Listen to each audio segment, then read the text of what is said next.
Sesh Podcast, episode 182, take one.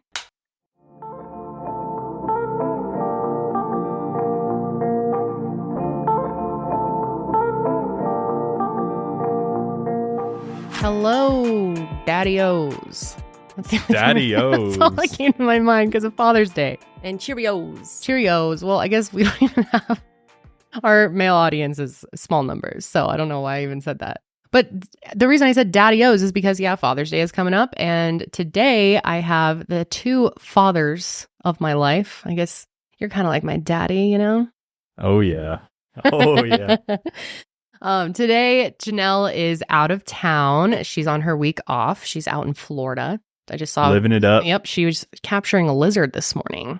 Or not a lizard, like a little... What are those things called? A noli? That is a lizard. Oh, is it a lizard? Yeah. Yeah. Well, she had one of them in her hands and it jumped in there on its own. Wow. I know. Proud of her. She's speaking their language. That's But great. if it was a moth, Then hell no. She'd be screaming a different language. Dude, she is so afraid of moths.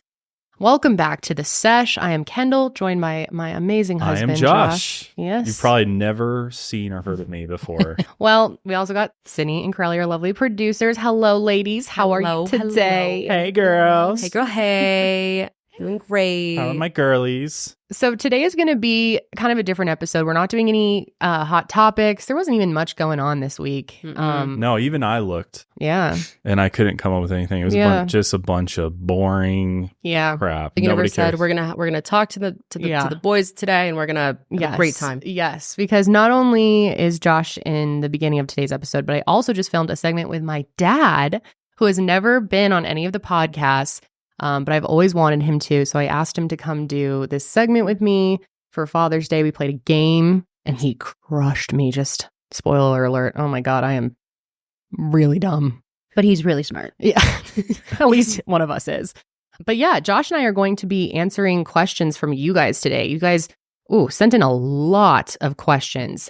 And you guys have a bunch of them over there that I thought would be interesting to answer today and get into some discussion. Thanks for joining us today, Joshy. Yeah, just jumped from one episode to another. Yeah, you just recorded Lights Out? Yeah. So... Well, this is a whole different vibe over here. I know. I feel the good vibes over here. It's... It doesn't feel haunted. Doesn't feel evil. No. Yeah, no, it's all rainbows and sunshine on this side of the studio. Love it. Well, what do you want to ask? Because... Well, before I even do that, because it's Father's Day coming up, I gave my dad some, like I said, verbal flowers. And I wanted to say some things to you because I just have to publicly acknowledge what an incredible father you have been to our daughter, who's almost 2. Crazy. Yep. Like 2 months out, so I guess not almost, but and I just wanted to, I tell you all the time what an amazing father you are, but I wanted to publicly just say that there's this whole conversation right now around how millennial fathers are kind of changing the stigmas around the involvement of a father and what it looks like to be involved in your child's life. And you are really embodying that, in my opinion. You have been so involved in I feel like we are 100% co-parents. Or I guess co-parents is what you say when you're like divorced, right? I think you could probably say that in this. I mean, we are co-parenting. It's not like one of us is parenting her. That's right. But partners in parenting. Yep. I have felt so supported through this whole journey, and you're just down for anything. I mean, there was a time where like most fathers didn't change diapers. My own father. That's true. My own father changed a handful. Yeah. Mm-hmm. And I've probably changed a few hundred, maybe. Oh, at least probably 1,000. Yeah. No, you're so like I get the diaper man. Get my fingers in poop all pretty much weekly. Especially with 10 pets. Someone's always pooping. Someone's always pooping or throwing up. That's like the latest thing in our house is when like one of the animals shits on the floor, Holly will go up and like poop.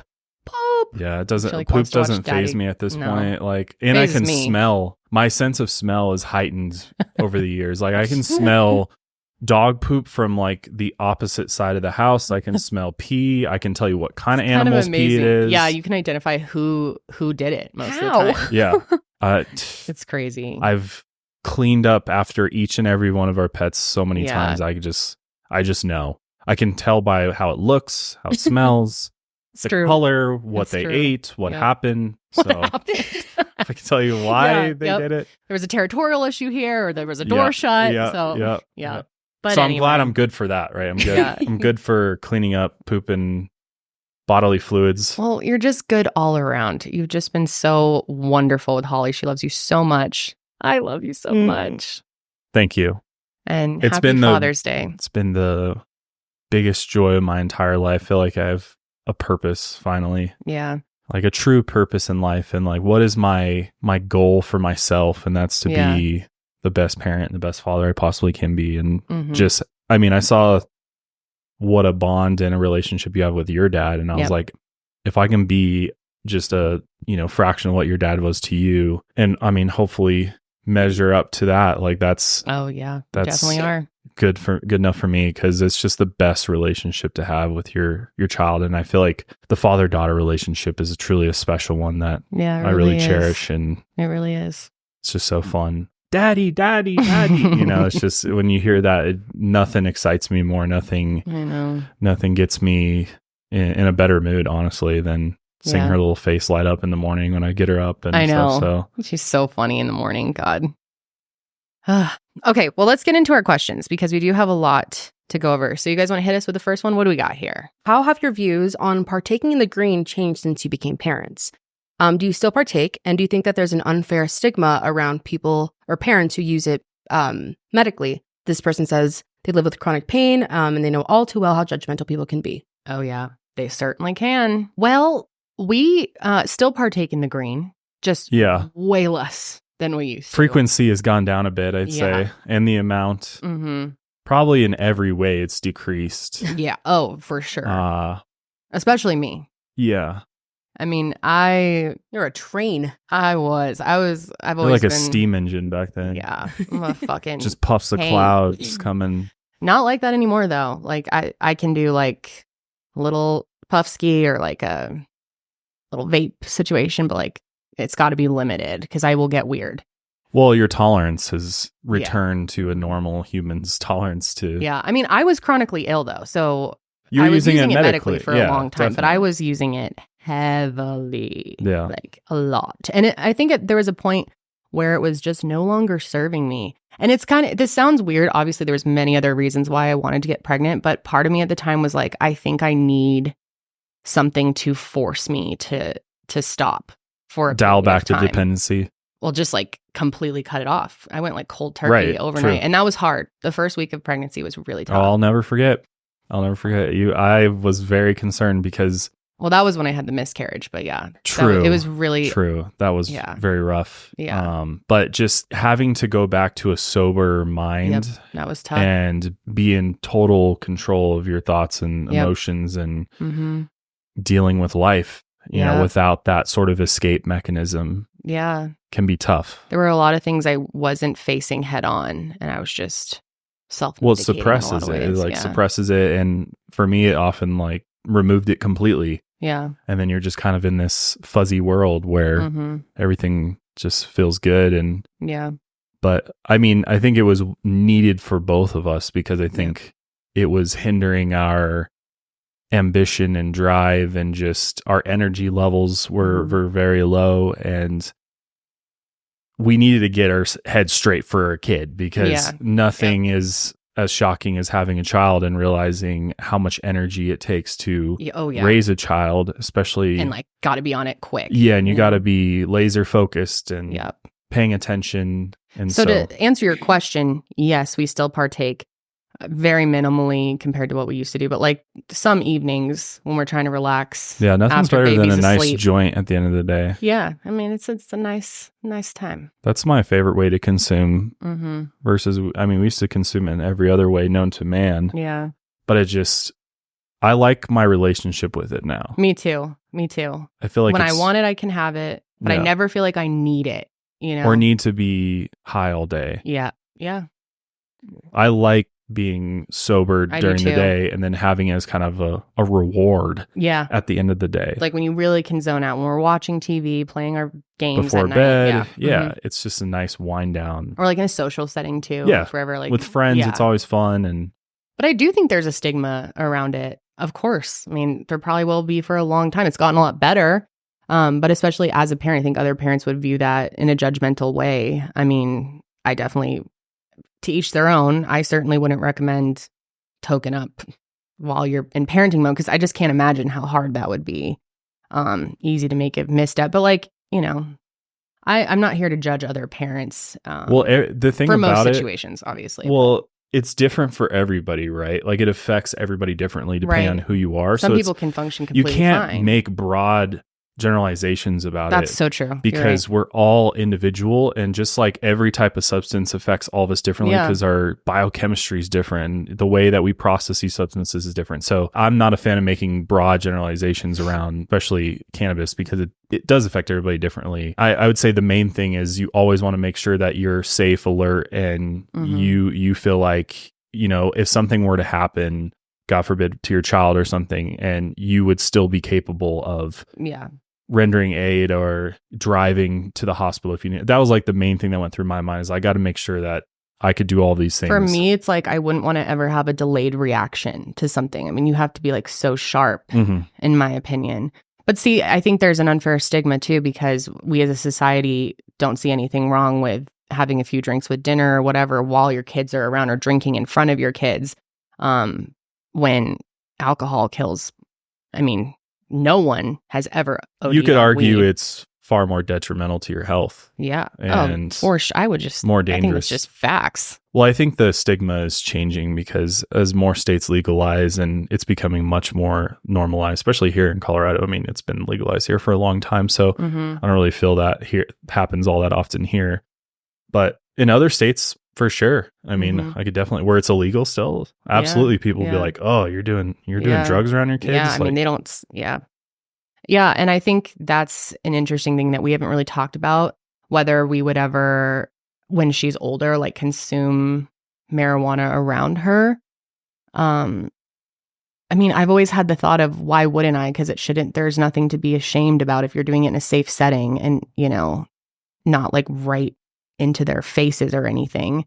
But it's like, I always grew up with alcohol around me all the time. What is the difference? Like I said, I think it's a better thing to do. I don't know. It's an interesting conversation. I think education is the best thing you can do for your kids. I think, like for me, I was raised with having no clue whatsoever about any substance or alcohol or anything like that. So it was always this mystery to me. And so my earliest experiences weren't all that great because I had no idea what I was doing. I wasn't educated on it. My parents just told me, no. Yeah. It's bad. It's only bad. And so I feel like with proper education from your parents, and we have this knowledge, we can share that with our kids and help them make better informed decisions. I think it's like being able to demonstrate how to safely use cannabis too. Right. You know, same with alcohol. I'm not going to be driving, and here's my limits, and you know, X, Y, and Z. It's all about moderation. Yeah. Just like with donuts. Yeah. True. Like that. I could eat the whole 12 pack of Krispy Kremes, but there's a repercussion to that. And that wouldn't be a great example to set, right? Exactly. But I can have a Krispy Kreme and be completely fine, and you know, get on with your day. Get on with my day. Yep. Right. Yeah. So it's all about moderation. It's teaching your kids moderation, and also educating them about the, you know, cause and effects of decisions and pros and cons. And that way your kid has armed with the knowledge and hopefully can make a good decision for themselves. Because they're going to come across it anyway. Hell yeah, they are. Point in, especially hiding now. It from, especially from teenagers. You know? There's same with nicotine. Same with, you know, there's vapes and weed and stuff everywhere now. So why not inform them on it and be like, this is why you want to wait till you're older to do this. This is why it's, you know, age 18, age 21 to do these things. Yeah.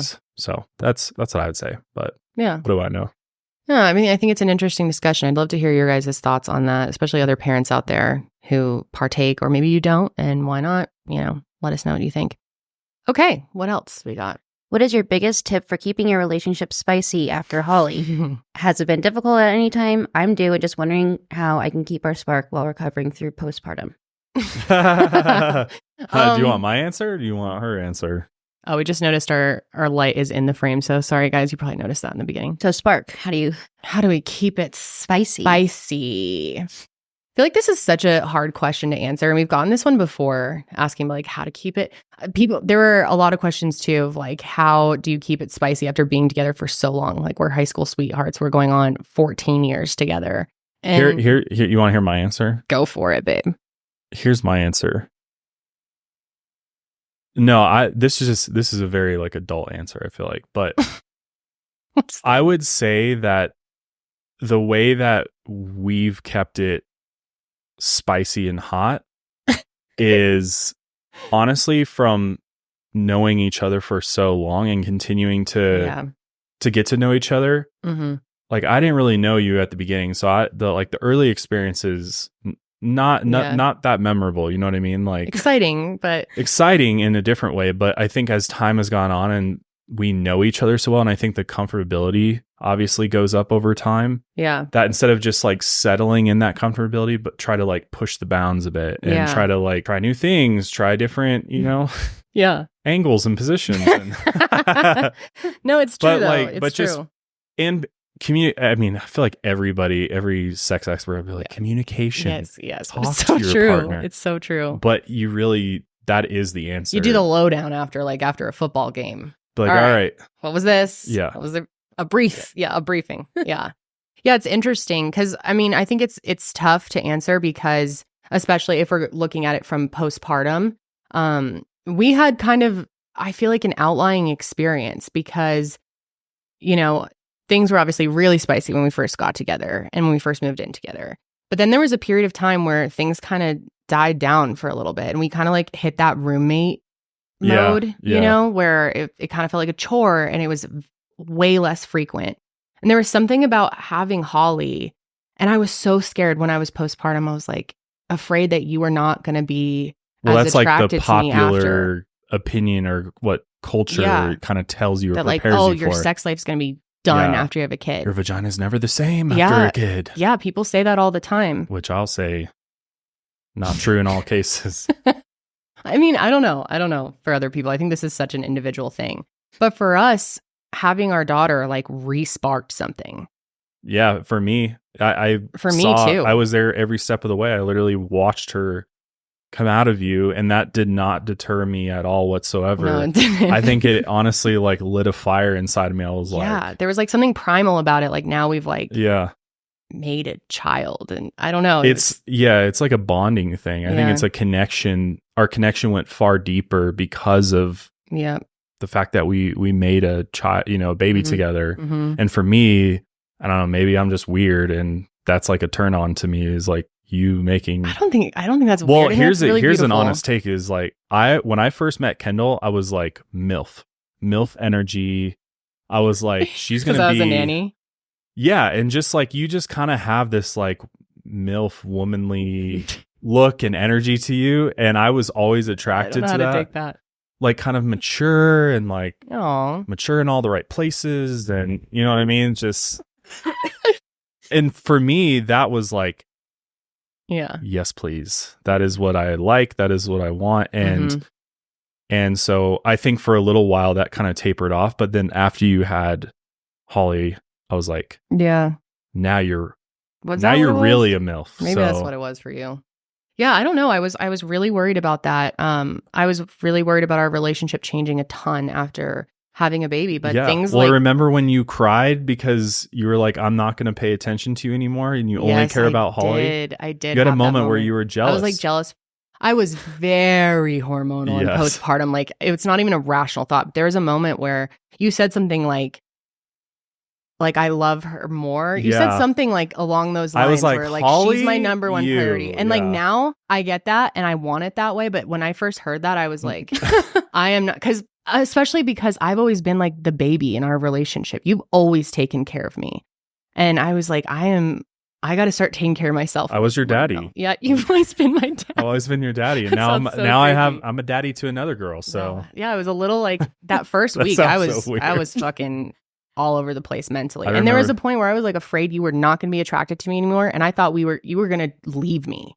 Yeah. And that's how dark my mind went. Is like after he saw me like that, like what splayed open, like screaming for my life, sweating. Like I thought you would never. I thought something was going to change after that. I really started thinking like, will we end up divorced? That. Absolutely. I remember that when you were like talking to me, you're like, I don't even know how to bring it up to him.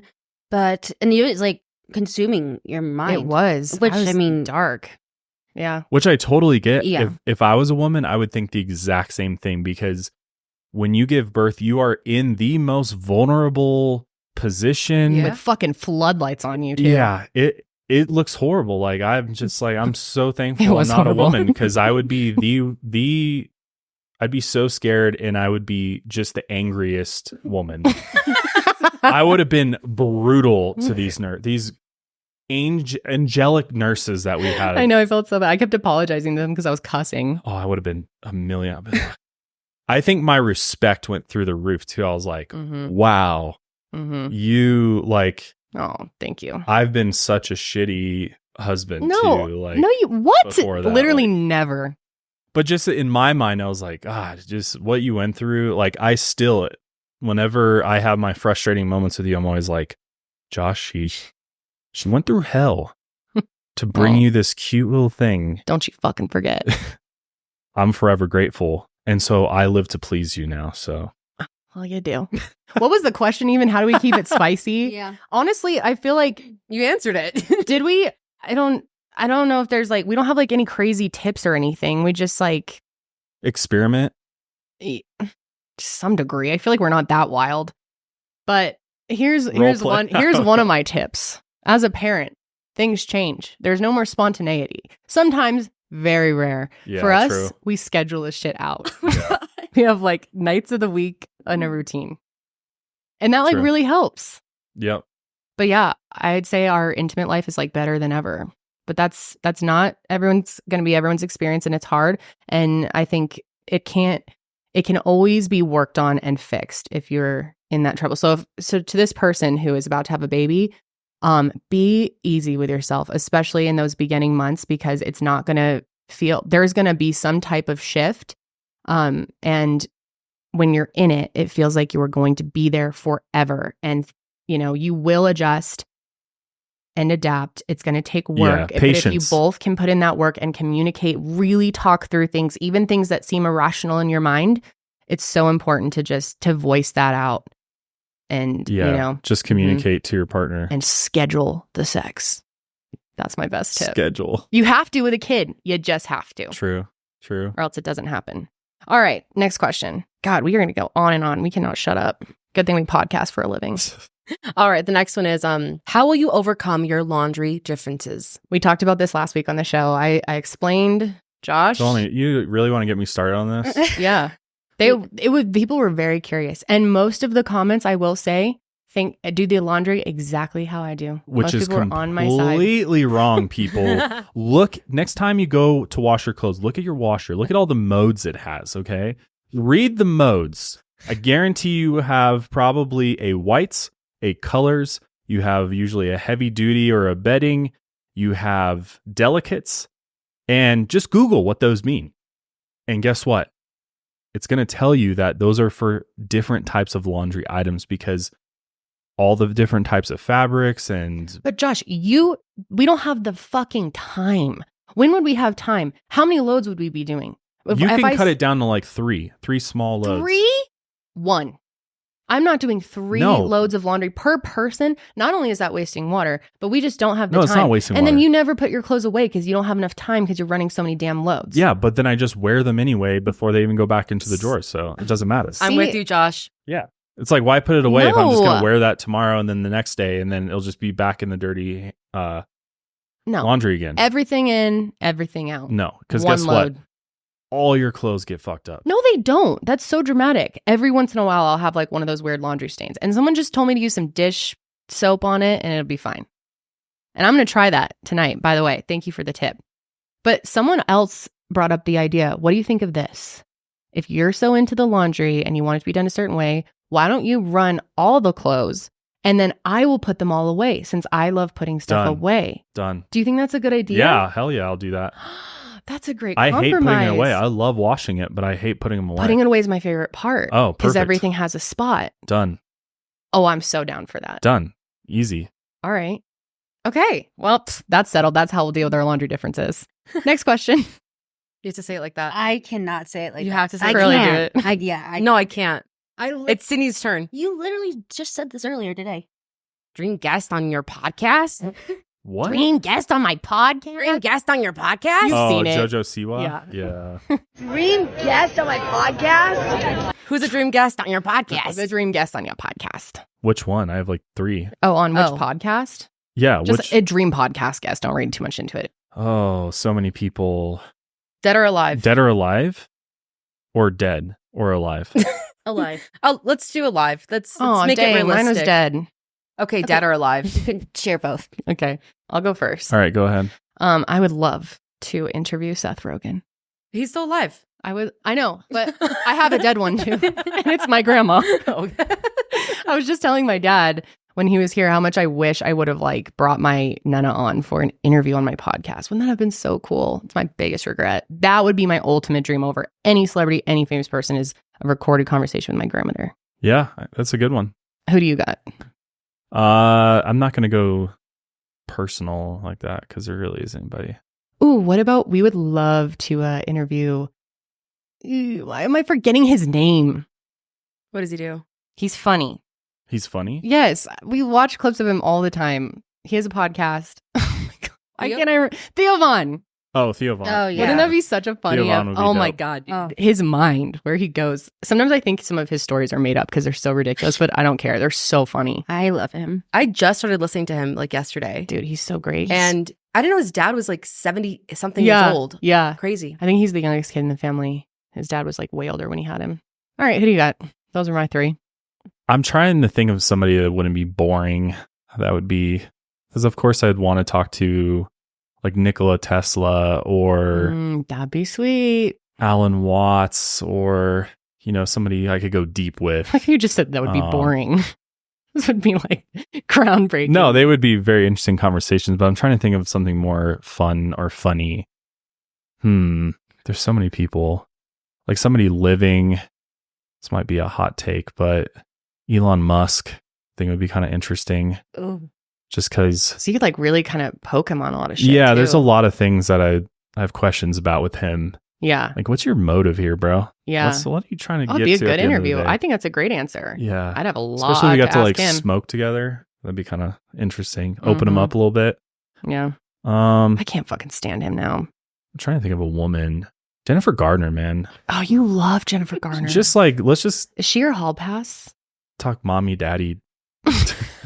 She can tell us about doesn't she own that She one? owns Once Upon a Farm. Yeah, we love Once Upon a Farm. Yeah. They're baby Big fan food of Jennifer pouches. Gardner or Liv Tyler. She's cool. Yeah. Liv Tyler's Love those awesome. guys. Mm-hmm. Yeah, Elijah Wood too. Mm-hmm. Elijah Wood would be cool. Yeah, you love Elijah. Love Elijah Wood. Ian McKellen would be cool. Mm-hmm. Who else? I mean, so many people. I can go on and on and on. Yeah, those are good. Those don't even really fall other than, I guess Elon Musk falls into a mile higher probably. Yeah. But Well, or Zach Bagans our dream from... guest for so long was Graham Hancock, and then our dreams came true. Yeah. We interviewed him. That was one of the coolest things we've ever done. Are you ready for the next one? Yeah. Okay. So it seems like y'all both leveled up your health and fitness since having Holly. I'd love to hear about your health journey and what has helped you stay consistent, especially with having a baby in busy jobs. Scheduling your workout. Yes, our whole life is Yeah. Schedule. we have something every day. We used it never to- changes. Before we had Holly, we used to be just no plan, no schedule. Mm-hmm. Just kind of went through the day. We'd record at random times. Sometimes at night, At night, yeah. It's just or the day of. If I wasn't feel good, we'd be like, nah. But now it's now everything our is a company runs on schedule. a machine. That wasn't even the question though. It's about our health. We have definitely stepped up our health. Making a little gym at home was groundbreaking for us. Yeah. And Mm-hmm. I mean, just because before we'd drive to the gym and, that was fine and nice for a while. But especially with child, Yeah. you can't just up and leave your child to go to the gym. So it's nice Yeah. to be able to, while she's napping, Yeah, go hit the gym. get on the tread. And just, yeah. just like with anything, it's hard at first, but once you get started, it's easier and easier just to keep up with it. For me, because I was inactive for a long time. I was chronically ill. I always have to remind myself that because sometimes I'm really hard on myself for how I used to be. I was spending a lot of time in bed and doing nothing, but I was Same. in tons of pain. Same. And I was barely functioning for a long time there. As soon as I got healthy, I got pregnant. So I didn't do much throughout my pregnancy. I was not active. And then after I had her, for me, it was like a light bulb moment of I need to be healthy and active for my kid to not only set a good example for her, but also so I can be as active as I can with her and around for as long as I possibly can. So I tried to change my mindset because I've had like disordered eating my whole life and horrible body image. And I still do in a lot of ways. I think it's something I'll kind of always struggle with. But I had to switch the mindset from I'm doing this as a punishment because I'm a piece of shit and I'm ugly to I need to do this because it's going to make me feel good. It's going to help my mental health. I am going to be a better parent, a better version of myself. I'm going to sustain my body better, give it the nutrients it needs and all of that. And when I switched the mindset, that was the game changer for me, that I wasn't working out as a punishment, that I'm doing this as a reward. And most of the time I enjoy my workouts. Yesterday, I was like dying during it. I was on the couch and I was about to bail. I was like so tired, but I just downed some pre-workout and got in there. And I think that's just half the battle is, scheduling it out, having my routine. If I miss a workout now, it stresses me out because I know it's going to help with my mental health so much. There's something to be said about just like sweating out the stress. Well, there's science behind it too. Yeah. Endorphins releasing and stuff like that. It's really good for your mental health. Great for stress. Yep. Like you can ask anybody, you just feel better after you work out. Yeah. It's amazing. You just feel like, oh, yeah, I you feel really do. lighter. I feel more energetic. And it's true. So you crave that feeling. Exactly. And once you start feeling that, you're like, it's very obvious when you don't work out because you're like, oh, I feel a little sluggish. Yeah, even like 1 week off now. Slow. Yeah, really when rough. you come back from a trip or vacation or something, it's like, oh, I got to get back in the gym because I just feel tired and sluggish again. So, but I think doing it together has really helped because we've both lost a lot of weight. We've been more active than we've been in our entire relationship and eating way better. I think that's a huge part of it is not eating out all the time. Diet's a huge part of it too. God, we were bad for a long time. Treats, lots of treats for years there. And I think drive cannabis far and wide for treats. Yeah, we would. But I think that was the cannabis too. Like lots of cravings. It was like hard not to, it was harder to eat healthy. And we would eat dinner at like 9 o'clock and most of the time in bed. And I think that was a huge thing for us too, is like now we have dinner at 5:30 to 6 and we sit at the dinner table and then that's it. Like sometimes I'll bring rice cakes up as a snack at night, but for the most part we don't. So it's just like little things like that have made a huge difference. Yeah, totally. Feeling better than ever. So thanks for noticing. Our first sponsor of the day, you know them, you love them, we love them. It's ZocDoc. Now, as I've told many times, there was a point in my life where I just completely stopped going to the doctor because, quite frankly, I didn't really trust doctors anymore. I always felt judged. I felt like I wasn't being heard. But that all changed when I started using the ZocDoc app. Nowadays, we look at reviews for pretty much everything we buy, right? I mean, anything you buy online, anytime you go to a restaurant, when you're trying to pick a movie to watch, you're going to look up reviews. So why not look at reviews for your doctor? Well, you can do that with ZocDoc because ZocDoc is a free app and website where you can search and compare highly rated in-network doctors near you and instantly book appointments with them online. And once you find the doc you want, you can book them immediately. There's no more waiting awkwardly on hold with a receptionist. And all of these docs have verified reviews from actual real patients. You know you're getting the real tea on these doctors. We're talking about booking appointments with tens of thousands of top-rated, patient-reviewed, credible doctors and specialists. And you can filter for ones specifically that take your insurance, are located near you, and treat basically any condition that you're searching for. And the typical wait time to see a doctor booked on ZocDoc is just between 24 and 72 hours. That's it. And sometimes, friends, you can even score same-day appointments. So get started with ZocDoc today. All you got to do is go to ZocDoc.com/sesh and download the ZocDoc app for free. Then find and book a top-rated doctor today. That's ZocDoc.com/sesh. Once again, ZocDoc.com/sesh. Are you planning on having another child? If so, how long of a gap do you plan on having between Holly and your next? Well, you can never really know. You can never really plan such a thing. It's tough to say because when we first started trying to have Holly, we got pregnant our first try and we had a miscarriage. And then a few weeks after that, we started trying again and we were told it probably would take like 6 months after a miscarriage and we got pregnant immediately. It was almost shocking. The doctors were like kind of confused. So in my mind, I've always thought, oh, we're really fertile and it's going to happen quick for us. And I feel very blessed because I know that is not a common experience, especially these days. So my heart really goes out there to people who are struggling with infertility. It's really, really difficult. But you never know how it could be for us the next time. So it's something I think about constantly. How much do you think about it? I know I bring it up to you constantly. Not at all. Really? No. How can you not think about it? I trust in whatever. That's just going to work. Yeah. See, I'm such a planner. I'm like, I need it to happen Q1 or Q2. I need to like have, I'm like already trying to plan exactly, or like the month, because I'm crazy. But yes, the answer is yes, we absolutely want to have more kids. I'm a little scared. I'm not going to lie. I don't blame you. I'd be scared too.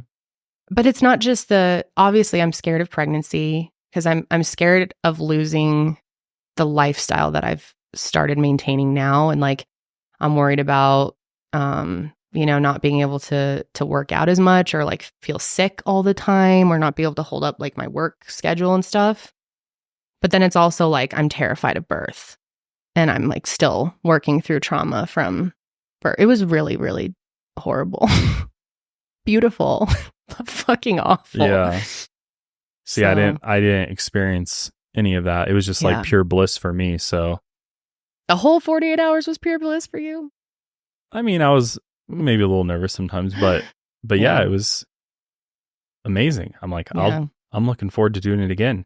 I'm like, this time I'll actually be better and know what's happening, and how can I improve my performance, and in that whole process. So yeah, but I don't really think about it that much. I mean, we'd like our next child to be at least a few years apart. We've gone back and forth. I was kind of on the side of, let's have kids close in age and let's do it kind of boom, boom, boom. Because my whole thought was, if we wait too long, we'll leave this kind of, the infant toddler stage, and then we'll get used to, 4 or 5 year old, and then have to go right back to the very beginning again. A lot of people start all that over again. Yeah. And to me, I was like, I don't know. I feel like I'll get used to how nice it is to have, not that I don't love the infant toddlers. I love the infant toddler, but just you do get used to kind of the freedom, self-sufficient child at that point, that it'd be kind of hard to go back to, square one, where they need you constantly again. But it kind of seems like we're heading in that direction anyway, with spacing them out a little bit more, a couple of years or so. Yeah. I'd say probably sometime next year we'll start trying. We haven't like exactly figured it out. But yeah, I've always been the opposite, where I've wanted a bigger age gap because I didn't want to feel too split between two children. I've always wanted to like really enjoy every moment of those first couple of years. In my mind, I always wanted like 3 to 4 year age difference. And I'm afraid of like splitting the love and the attention between two. I'm terrified of having two. I'm not going to lie. I want to so bad, and I will, but it scares me so much. What scares you? Like, not the, like, other than the birth side of it. I think it's the idea, first of all, having a newborn again. As much as I loved that stage, it was really hard. The sleeping thing, no one really prepares you. I mean, people did tell me a lot, like, you're not going to sleep as much, but I didn't understand, like, you have to literally set an alarm every 2 hours and wake up and feed them throughout the whole night. I don't function well on little sleep. I'm scared of like the postpartum stuff. That was really tough on me, just like mentally. But then, I'm just terrified of having 2 of them running around. It's like so hard even now to leave the house with one. I can't imagine trying to get like doing dinner and bath time, the bedtime routine. I can't even imagine how that'll be, because normally I do the bedtime routine and it's really special and it's something I really look forward to and I take my time with it. But when we have 2, I don't want to be like rushing through and like normally Josh, to explain, he's like doing our pets at night, and I put Holly to bed most of the time. Some nights Josh does it. But yeah, I'm just like, it's things like that where I can't wrap my mind around like 2 in the bath at once. That seems scary to me. Or like 2 in the car at once, because I still sit in the back seat with Holly most of the time. And I'm like her juice bitch and her milk bitch and her book bitch, and whatever she needs, I'm like handing her things throughout the whole then they ride. Can hand each other stuff. Yeah, I guess Holly I think the dynamic you're missing is that two together, they will feed off of each other. You know what I mean? Like they will be each other's. Conspire against us. Yeah, and which is good. That way they're forming a relationship. Like, I know if Holly had a sibling right now, she'd be all about it. I know. And she would be, I know, probably easier to entertain because she'd be entertained by this other human that's true. That's with her. I think she would do very well I don't worry about her feeling like, well, I guess, I don't know, it's hard to judge right now, but she loves other babies. She loves other kids. She's like not very super attached to us where she'd be like feeling jealous, or maybe she would. I don't know. All of it just scares me.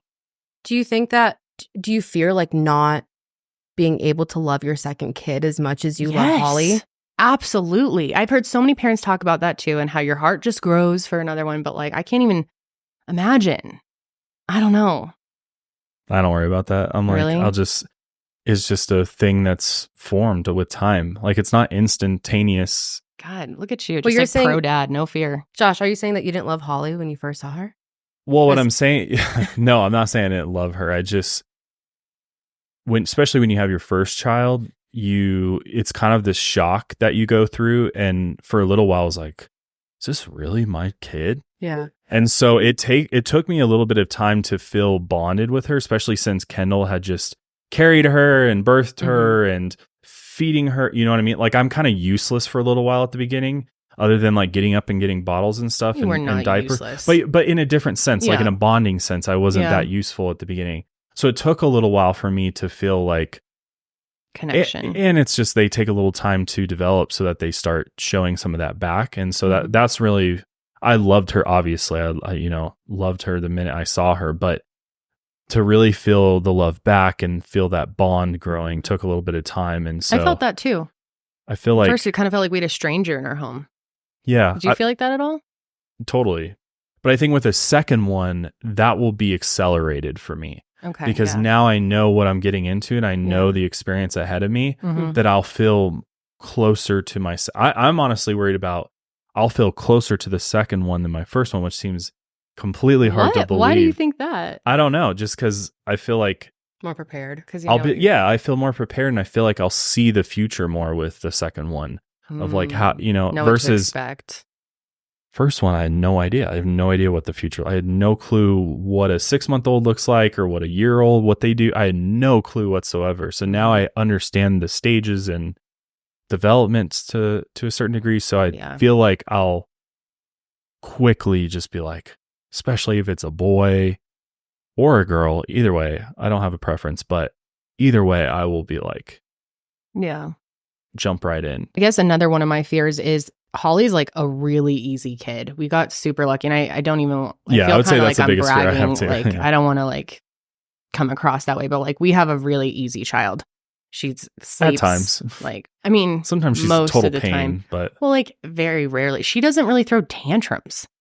Like have we ever had a time where she's like inconsolable tantrum on the floor that lasts longer than but that lasted like 30 seconds, and that's like rare for her. She's like she's so like happy all the time, and she eats really well, she sleeps really well, she's like hasn't woken up during the night in like a year. I mean, right? Like it's been a long time since we've got up with her during the night. She hasn't been sick much. Like we've had a pretty easy go of things. And every time I talk to people, they're like, oh, you're going to be fucked with the second one. Like you got a unicorn baby for the first one, and the next one's going to be really hard. Everyone tells me that. But what do they know? That's true. It's not always that way. I'm sure there's people have all their kids are unicorns. I'm just, I get scared. it. Yeah, I'm a little scared on that front too. But I'm like, I'm also very confident that we'll be able to handle it no matter what. God, I just need your energy. Just thank God one of us doesn't have anxiety. All right. I feel like Holly's going to be like great.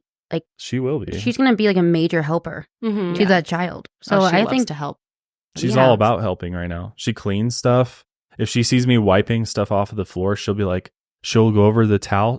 Her new thing is picking up trash on the ground and then taking it to the trash can, opens up the trash can, puts it in. She likes to pick up the dog food bowls. She goes, help. And then she comes running. She's just like an angel kid. And that's why I'm like, I can see like only having one because she's just so easy, but I want to. This is my own little question. What's Holly's favorite word right now? Oh, favorite word. Baby. Baby? Yeah, everything. Everything is baby.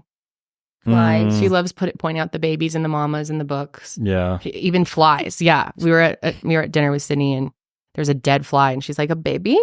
She was like, sleeping baby. But yeah, the bugs are all babies. What else does she like? She says, I never want to forget this. For milk, she says nook. It's so cute. She's like, and apple juice. Oh yeah, she apple loves juice, to say apple juice. Apple juice. Just repeats. It's like the over longest and over word she could say. Apple juice. Apple juice. Yeah, it's so cute. And she knows where it is. She goes over the fridge, starts tugging on the fridge door. It's like, apple juice. She does get really apple impatient. Juice. And I'm like, chill. She's getting a little bit bratty lately. Yeah. We've like spoiled her too much. I keep telling you. Well, they say around 2 is when they start understanding consequences, and you got to like kind of like start having some limits on terrible twos. Yeah, that's what they say. I don't know. I've heard from a lot of people that the 2s are the best. They are. I feel like we just talk about our kid the entire episode. Yeah, sorry. We're going on and on. It's probably boring. Hit us with the next one. Josh, are you a back to front wiper or a wraparound wiper? Okay, Josh, to explain this to you, we've been having this discussion. Back to front or a wraparound? We have been having this discussion. What's a wraparound? See, I don't, okay. Is that like where you reach around? I'm confused because I've never thought about it. Obviously, it's different for men. Because like we have the whole element of we need to make sure that. You wipe away. Exactly. No UTIs. But Karelly and Sydney. No, Janelle. No, yeah, sorry. Janelle and Karelly go underneath to wipe. And then me and Sydney reach around. And it seemed like the majority of you, for sure, are on me and Sydney's side of the reach around method is the method. How do men wipe? Or is it all universal for y'all? That's a good question. I don't know the answer to that. You don't know how you wipe? You don't pay attention? I stand up. No, you stand don't. up. Yeah, dead serious. To wipe? Absolutely every time. What? Yep. Oh, that's weird. I don't sit. It's like the hole's too small. I can't like get my hand in there, dude. Yeah, you just kind of like reach up. Just kind of like no, it's way easier just to stand up and do it and then throw it in. Stand up. Okay. All right. I'm sure there's other men out there that do that. I can't be the only one that does that. I wonder if any men go through their legs from the front. No, you that got make any sense. Hell no, dude. That's disgusting. Like you got blockage there and yeah. That's what Janelle and Karelly do. Okay, but we don't have what men have. You don't have but still, that makes no sense. Still whack. Cottonelle is on our side. That's all I have to say. God. All right. Good answer. This next one is asking for a story time. What is the highest you two have been together? Oh, God. So I've already told the parking garage story. We had a bad incident in a parking garage one time, but there was another one. Yeah, like kind of what we used to do was we would just go to random places in the mountains and either stay at like a cheap hotel or get like a little Airbnb or something. Yeah. And we would just get absolutely baked. Mm-hmm. And I was like in my early, like my first year of smoking. So I was like very. This was probably like in our early years, a mile higher even. Yeah. Like in the basement. No. This was way before that? Podcasting. Was it? Yeah. Oh. I think I might have been. Yeah, I was doing YouTube, but you weren't. You were working in IT. Oh, interesting. So it was like sophomore year of college. Yeah, we went to this hotel in Estes Park because obviously you're at a hotel, you can't smoke in the hotel. So we would go smoke in the parking lot in the car. Just sit in our car, yeah. And so we'd just be sitting in the car, jamming out to music, passing the glass piece back and forth. Mm-hmm. And we had like a light up bong. Yeah. Oh, really? Yeah. Yeah. Had a little LED light in there. Just like rave in the car. Just bowl after bowl after bowl. Yeah, that was my first one. Just hanging out, having a good time. But then the paranoia hit because then we started, and this was still when it was kind of like, I think it was just medically legal and yeah, so I don't know if it was legalized. It wasn't like recreationally legal yet. So I think maybe it just had passed. I'm pretty sure because I'm pretty sure it passed once. Oh no, you're right. It wasn't legal in Colorado. I think it had passed in Washington, but not here yet. Or no, we were first, right? No, because there's so many times that we used to get so sketched about being busted by the cops. 2012 is when it was legalized here. It's 2012. So maybe it was. Maybe we were just dumb. I don't know. Just stoned. I was always afraid of the cops. Maybe because we thought because we're smoking in our vehicle or something that like we'd get busted or something. But what's weird, the vehicle was literally off and we're just sitting there. Yeah. But every car that would pull up to this hotel, we kept thinking it was the cops. Like we thought the hotel would see us and then call the cops on us. Oh yeah, we thought that one guy was he was waiting for someone out. I think he was like a taxi. Yeah. And he was waiting outside of the valet and we were like, "Oh my God, he's calling the police. We need to like run inside." But then remember we really started freaking out because I somehow got convinced that there was a man with a knife under our car. And then we saw somebody walk behind this. God, we were just out of our minds at this point. But then somebody walked behind us, or we thought, I can't remember if somebody actually did, or we just thought we saw somebody, but then we just booked it back to the room. Yeah, we were like, at we one have point. to. We're like, we have to get out of here. Remember, there was like a creepy barn kind of close, and we were looking at that, and we kept thinking we saw like a ghost. So we thought there was a murderer under the car. We thought that the police were going to come, and we thought there was a fucking ghost. And so we were like, we have to get out of this car. I was getting like really upset, like heart racing, almost in tears. And we ran. We got out of the car and ran our asses with, I think we were like holding our bong. It's like, we were so scared. There's probably absolutely nothing. And where did I get the idea that there was someone with a knife? So I was afraid to, I remember I was so scared to just step out of the car because I was like, he's going to stab me in the ankles. I have no idea. I was freaked out. Paranoia. We've had plenty of times. Or like we used to always smoke in our garage because we were renting our condo. And so we would hang out in the garage, and especially with John and Janelle, like in the early days when they first started. And remember how we'd like randomly freak out that there was like a police officer outside of the garage? Yeah, I was always worried about the cops busting. I was like, I think I heard something. Like I thought we were going to open the garage and there'd just be like lights and we'd be off to a jail. SWAT team there ready to take us. Yeah, I feel like it wasn't legal. I don't know. I don't remember. It might have been.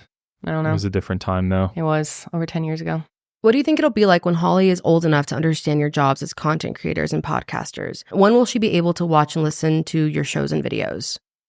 Ooh, this is a tough question. It's honestly not something we've spent much time talking about yet. It's pretty far in the future. Yeah. I mean, obviously she has no idea right now. I mean, we'll probably tell her once she's old enough to know, like starts asking what we do, where we go, and eventually she'll come here and see everything and understand what it is. And but I do not want her watching our content for a long time. Yeah, like 13, 16. I guess I was watching true crime by then, but like she's not going to want to at that age, right? Like, oh, she's going to want to watch some other documentary, not her parents talking about something. Yeah, or she just will have no interest in it whatsoever. Yeah. I don't know. It depends on where her interest is. Maybe she'll be in the paranormal. She'll be like going to all the horror movies with me, which would be awesome. I hope she's that kind of girl. She might be. She seems pretty fearless. Into the spooky stuff. I don't know. Yeah, I don't know. It's hard to say. I hope she'll be proud of it. I hope she'll be proud of the type of. There's a lot of true crime content out there, and I'm really proud of the way that we do things, and I hope that she can see that. And I hope she's proud. Yeah, there's a lot of good that's done. So yeah. But it'll be interesting for her to. But it'll be interesting to see her thoughts and feelings about my parents are on the internet. Yeah. And I her friends could all just Google us. Yep. And see us and see our content. Which That'll is like, obviously it's very common though, nowadays. Now like everybody's on the internet. Yeah. Everybody has a social media account. Everybody's got some piece or of like content. OnlyFans even and stuff. I'm sure parents, stress about that and other kids knowing about it. So it's like, it's very common. I think it's something that's becoming more normal. Yeah. Will it even be a big deal at that point? I don't know. I do, because like we get recognized all the time, and most of the time now Holly's with us. And I worry about when she's aware of what's going on. Because right now she just thinks we're like talking to random people. But I wonder what that'll be like for her to be approached by. I'm sure she'll ask questions and want to know. Yeah. I don't know. It's an interesting thing. Some of those things I think you just got to kind of take it when it comes. Yeah. Just kind of figure it out when it happens. Yeah. Yep. But I think we have some time, luckily. Yeah, we definitely do. We are all excited that it is finally summer, right? We're getting outside. We are having that summer glow. And of course, we want our skin to look as healthy and glowy as possible. And that's why I love Apostrophe. If you're looking to get your skin glowing in time for summer, it's time to get started with Apostrophe, the sponsor of today's episode. Now, we have been sponsored by Apostrophe for a long time. We love the service. Janelle and I both use it. And like we mentioned last week, we both are not fans of going to the pharmacy. It can just be kind of a pain. And any service that allows you to skip the pharmacy is one that I love. Apostrophe is an online platform that connects you with an expert dermatology team to get customized acne treatment for your unique skin, because everyone's skin is different.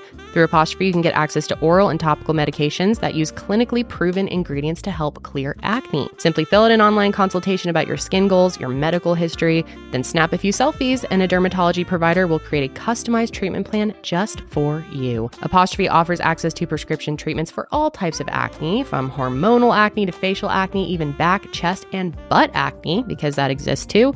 You can treat breakouts from head to toe. for me, a big part of clearing my acne was using spironolactone. I never say it right, but that stuff, amazing. And I get it right through Apostrophe. It comes right to my door. I don't have to think about it. And it has made a huge difference for my skin. And we have a special deal for our audience. You can get your first visit for only $5 at apostrophe.com/sesh when you use our code SESH. That's a savings of $15, guys. And this code is only available to our listeners. So to get started, just go to apostrophe.com/sesh, click get started, and then use our code SESH at sign up, and you'll get your first visit for only $5. Thanks so much to Apostrophe for sponsoring today's episode. Was there a time in your marriage where you felt you weren't sure if you guys would stay together? If so, how did you get through that time together? What's your answer to that? I'll let you take that first. I don't think there's ever been a time in our marriage where we didn't think we were going to stay together. I think maybe that might have happened briefly in the early days of our dating relationship, but definitely not in our marriage. I think, have we had challenging times? Sure, absolutely. But I don't think it's ever gotten to a point where we were going to end the marriage or anything like that by any means. I mean, we never got to actually talking about it, but did you ever have thoughts? I think if I ever had thoughts, it was purely out of curiosity, like butterfly effect type shit. And for you, it was mostly the early days? Yeah, or just like wondering what I would be doing if I wasn't with you, or like how would my life be? I thought about that too. But not because I was planning on it actually ending, but just more out of like curiosity of like, oh, if had I met you, then I might have gone this direction. I might be here, I might be there, I might have ended up with this kind of person, or I don't know. I feel like what stands out to me, because obviously every relationship has highs and lows, and the lowest to me was when, what years was that? 2017 to 2019, when I was really sick and we didn't know what was wrong with me. And I think there was like a point where you've always been so supportive, but I think there was a point where even you were like, are you exaggerating, or is this in your head? Yeah, and then I started thinking that too. I started thinking I was like crazy because every doctor's like, nothing's fucking wrong with you. Thankfully, we figured out what was wrong. That was probably the hardest time for sure. I was starting to be worried that this was potentially kind of a psychological issue or something, or like or like, would I ever get better? Yeah, or you were just going to always be like this. And it would, that was very rough, very tough on our relationship in a lot of ways. And like almost I think no there intimacy was a at that time. Yeah, I think there was a time that I was nervous about the future and how this was all going to work. I think for me, the biggest concern I had was, how am I supposed to have a family with somebody who's like this? And it's not your fault. Not saying it's like, this is your fault that you're like this. It's not. But just from a purely logical point of view. Oh, I felt the same way. And we already had a lot of animals too at that point. So I was like, it's going to be really hard for me to do all this. And then I was just like miserable all the time. Yeah. I was so well, your mental health depressed. was shit too, because you were dealing with all that. I thought our marriage may not make it through that time. Back then, I felt like that because we were fighting a lot. Yeah, it was tough. Like, and big arguments, like yelling, which we haven't done in a long time. I'm sure it won't always be like that. I'm sure we'll have another, like, never really loud altercation at some point. But we did a lot back then, like screaming at each other from across the house and like crying, like going on for hours and hours and hours. And I remember that was pretty tough. Yeah. But you make it through it. But instead of giving up, I was like, I'm going to fucking figure out what's wrong. What's going on here? Diagnose me. There's got to be something going on. So I hit the books, man. Start looking, doing my own research, because found me the right doctor. Some of these doctors just were clueless, and they weren't actually looking at the symptoms, and they weren't doing anything beyond the scope of their work there. Like, they'd just be like, it's not this, so I don't know. And then just send you off to the next one. They'd be like, oh, test came back normal. Me like, send you on the next one. You're fat and stressed. That's the problem. I was like, there's no fucking way. I was like, there's gotta be something going on. Chronic mono. Yeah, it was really bad. As soon as I found it, I was like, holy shit. And then I treated it, and it was amazing. Yeah, I've talked about that a lot, but I know there'll be questions. I had ended up doing ozone therapy and vitamin drips and things like that, ketamine therapy and all that, really to save my life. Yeah. So sometimes you got to go outside of big pharma. Yeah, that's right. To get help. Okay, how do y'all manage to get alone time working together and being together a lot? We don't. That's a honest answer. We're together like pretty much every moment. I have virtually zero alone time. I feel bad for you because I know that you would like more alone time. I couldn't I could go every moment being with you. I hate being alone. I could live alone and be completely happy, probably. Oh, I'd be miserable. I like being with you every second of the day. It's horrible. I know it's like a lot. I think that's honestly one of the things we fought about most, especially when we were younger. Yeah. Oh, it's like, I never wanted to leave Josh alone. Leave me alone. And she gets so offended if I'm like, I would just really love to have some alone time. I love you. I used to get offended. I love spending time with you, but I really just need to just go be by myself. And you'd be like, what? Yeah, I would get really offended by that. So I just stopped doing that. Now I don't do it anymore because it's just like, it's just going to bring up old feelings again. If I feel I'm like, so bad. I would like to leave for a day and not be contacted by you. Oh. See? You can do that. We can schedule a day. We can schedule I can get through it. Yeah. Yes, of Schedule. course we have to schedule it. But now you have to get up early, right? To have your alone time. Yeah. Yeah, I mean, Which also is kind of... but it's not alone anymore. Now I have a not toddler who's like, daddy, daddy, daddy, booey, booey, bingo, bingo, milk, apple juice, play. So that time's gone. I don't have that anymore. You sometimes get workouts alone. And then on the, well, actually the days we work from home 2 days a week. We're in the office 3 days a probably week. the only. Most of the day that we're working from home, we're not together. We normally prep. Tuesdays are kind of. Tuesdays are a prep day for Mile Higher. We normally prep by ourselves. And like normally when we do our workouts, we do them at different times. So we don't see each other most of the day on Tuesdays. True. But then at night we come together and that's when we like do our Mile Higher prep time together.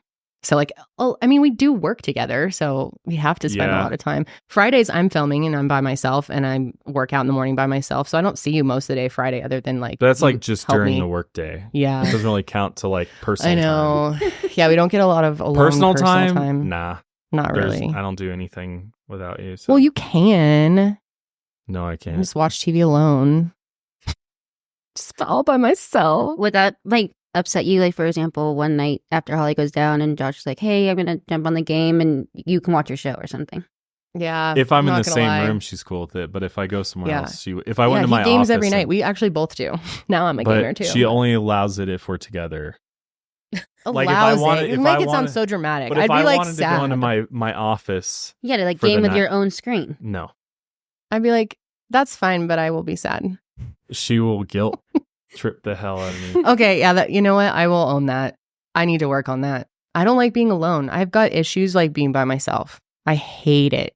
I know. It scares me. Since day one. I don't like silence. I have to have something talking at all times. That's because you grew up with constant noise and voices and talking. I grew up in just silence. That sounds horrible. No, literally. I thrive Nobody talked to Josh growing up. Nobody talked. My parents didn't talk in the car. It was just like quiet. I read books. I feel bad, babe. I honestly feel like we music, need to work on that. Nothing. We need to work on getting you some more alone time, and we need to work on me being able to handle. I'm very similar. Well, you have Holly too. Yeah, so. Sydney's similar to me. She doesn't like being alone. Yeah, sometimes if Jared is gaming or he'll watch his show and then I'm like, we'll watch something, but I'll turn it down really low. And I'm like, why am I like so into him being in the same room as me? That's what it is too. I don't even care if we speak the entire time. Yeah, like I just don't want to be in a room by myself. Really? Like, what if you have to like fart or something? Like, I know you two don't like let it loose in front of your partners. Then, well, no, you just walk. I guess. Yeah, that is funny. We actually like never fart in front of each other. Why is that? I don't do that either. I will sometimes, and I'll blame it on the dog. Split. Oh, is that what happened last night when I heard Sadie? Was that you? No, that wasn't me last night. But that in actually the past, was. She had like a out loud one. Sadie was nasty last night. Well, I don't fart, so. Yeah, because girls don't fart. Just kidding. Actually, I just have etiquette around it. I don't know. I always do it somewhere else. I never do it. I just will go outside. I will go outside with the dogs, and while they're ripping ass, I do too. So amazing. And I'll just pee outside too, which is nice. Yeah. Sometimes I look outside and he's just peeing in the yard. Yep. Yeah. Obviously, I make sure nobody's like a around. Dog. Yeah, and then my dog comes and pees on my pee. Yep. Because who's the real man of the house? That's right. Bernie. No, Lucy does. She comes over and always pees on my pee. Oh, which by the way, I meant to update you guys because last week I was at the end of the episode, I mentioned how our dog went to the vet and there were so many of you asking what happened. Our poor dog tore her ACL and meniscus. Yep. And it wasn't even an injury. She has some type of genetic disease. It's the most common way that dogs tear their ACL and meniscus is just not through injury. It's through just a genetic disease. It's like they're just genetically, I guess, more apt to tear. Yeah. Like, it's just the way their legs are. Yeah, it sucks though. I'm curious if there are people out there with tips, because she has to have surgery in like 2 weeks, and the recovery is 12 weeks. Oh, really? 12 weeks. And she has to be kept in a 6x6 pen. Mm-hmm. She can't be around her other dog at all. She has to be taken out on a leash. And I feel so bad for her because summer's like her time. She's thriving. Yeah. She's going to be like stuck inside all the time. Yeah, she's going to be very sad.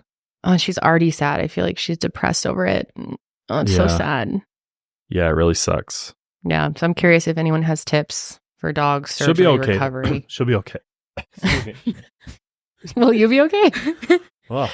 You know what was crazy though is when they did the x-ray, this pissed me off so bad. They found a fucking metal BB gun pellet in her other leg. Mm-hmm. Yeah, I saw it. You actually saw it? Yeah. Oh, I don't even want to see it. Because we have no idea where she came from. I've always assumed. We just know she's from Oklahoma. Yeah. And they found her. Yeah. And then brought her here for some reason. Which I've always like in my mind thought, since she's so friendly and loves people so much and seems to like love she seems like a family dog, that maybe she was with a good family and she just like escaped out of their yard and was a stray, because they said she was a stray when they found her. That's what we heard at least. But now I'm like, who the fuck had her that shot her with a BB gun? I mean, it's Oklahoma. It makes me enraged. You never know. And the vet told us that that's common, that they've seen that before. Oh yeah, I'm sure there's tons of dogs. Who are these fucking people shooting dogs with BB guns? My dog Lucy, she's the sweetest dog on the face of the planet. Yeah, and considering all things she's probably been through, she is the sweetest, most loving dog. She's attached at my hip. She loves me so much. She's very bonded with Josh. She's like my little lady, and little lady. Hence why she pees on my pee. But yeah, she's a good dog, and she'll be fine. It's pretty. They do them all the time. They say like 1 million. They do 1 million of these surgeries a year. Oh, really? They do more ACL surgeries for dogs than they do humans. Was what the orthopedic surgeon was saying. Yeah. Okay. It's very routine. It's, as long as we follow the steps for the 12 weeks, she'll completely heal. And we got to really be on it with the recovery. Although process. It can happen to her other leg too. They said like 50% of the time the other leg goes too, and so she'll probably have to have it again. Which poor thing. Yeah, and it's not a cheap surgery by any means. So that part is not fun. But I wonder if there's anything they can do as like a precaution to that. Nope. No. Nope. Oh well. Never mind. You're just kind of screwed. Yeah. Poor Luce. No, poor girl. Yeah, it's just kind of the way that their legs are. Yeah. So. Crazy. Josh, are you an ass man or an ass man? Okay, what is your... Did I just repeat the same thing? Well, I think you know the answer. Okay. What is your favorite physical and non-physical thing about each other? That's so hard. I love so many. Obviously, my feet. No, that is the least favorite thing. You need a pedicure. You want to... Actually, I've shown my feet on Mile Higher before, but I think they got blurred. No, Tom blurred them out because he was like, no one needs to see this. You put them up on the table. Brought the dogs out, baby. Oh, no. They're nasty. And they make sounds in our sheets. Oh, God. And they get stuck in the sheets, too. Sometimes, and that is uncomfortable. They're like hobbit feet. Yeah. Well, I don't wear shoes at home. I just walk around barefoot everywhere. I do, too. Outside. But mine look good. I got nice feet. And I don't ever scrub my feet. Okay, well, anyway, other than feet. In case you were wondering. Okay, I'll go first.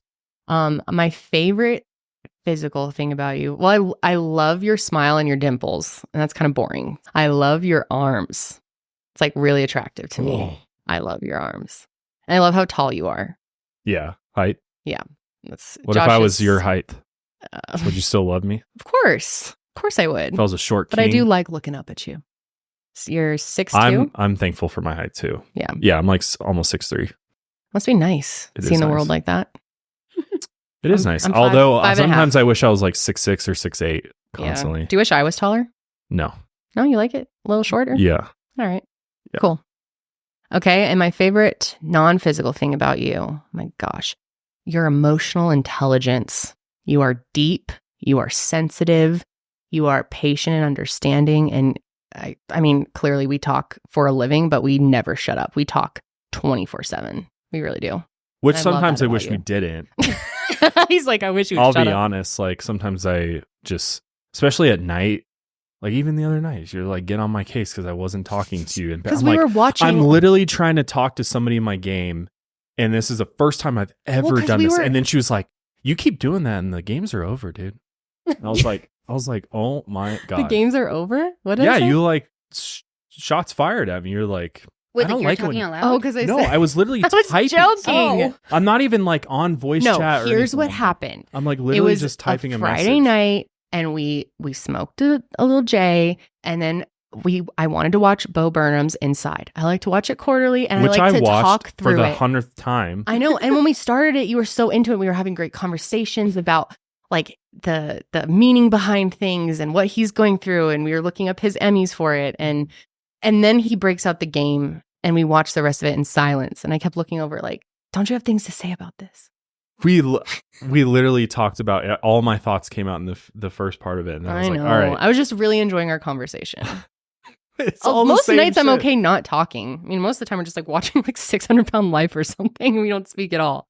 So, but that's what I love about you is our deep talks. enjoy I just that value too. that. Well, that's time what with led you. us to do this in the first place, is Mhm. because we talk so much and Yeah. we go deep and we talk about all sorts of Mhm. things. I don't think Yeah. there's a topic we've not ever talked about at this point. No. Yeah, we go over the same things over and over. It does get kind of boring. All right. What about me? Now that you've shit on me. No, I didn't No, I'm shit just on kidding. you. I'm just kidding. I think the huge knockers for sure. That was probably like first thing. Really? No, I'm just kidding. Okay, I'm kidding. I'm kidding. No, it's okay. You can say that. I appreciate that. I love your bustiness. Okay, I have a question though. Do you wish I didn't get a breast reduction? Because they were like double the size. Honestly, I like they were a little too big. Okay.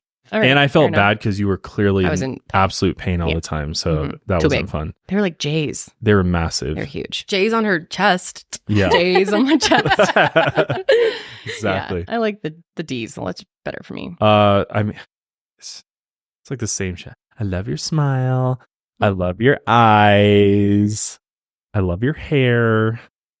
Love everything about you. Oh, so sweet. But it's okay. Boobs or ass? Both. It's like the common I like the question. combo. Yeah. I'm a combo guy. Like I need both. Like I wouldn't like one or the other. Like the both. I'm lucky to have both, I guess. God. Anyways, other than that, I think.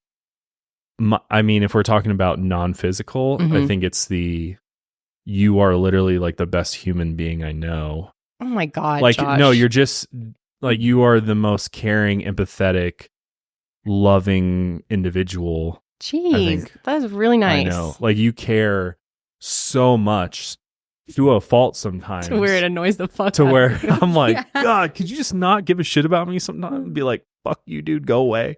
No, I'm just kidding. know. But I do.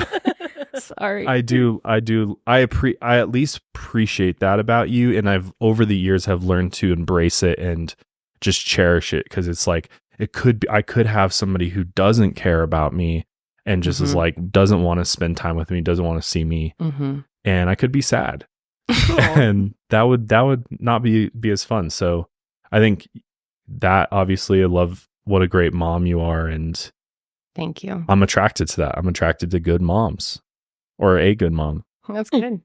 That's I good. like the motherliness. You're just such we've a heard motherly. it, Josh. You like MILFs. Right.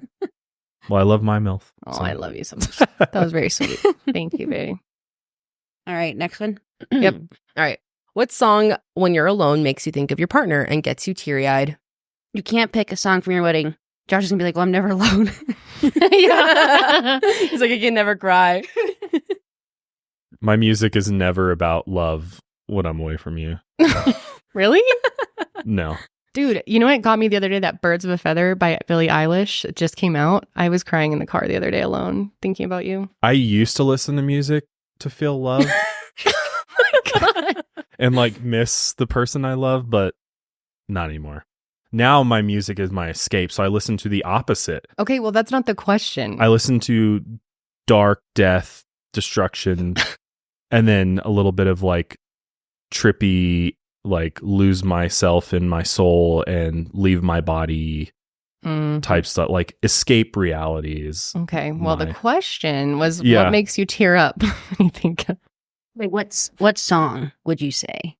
Probably be like about my daughter. Babe, it was about me. Oh.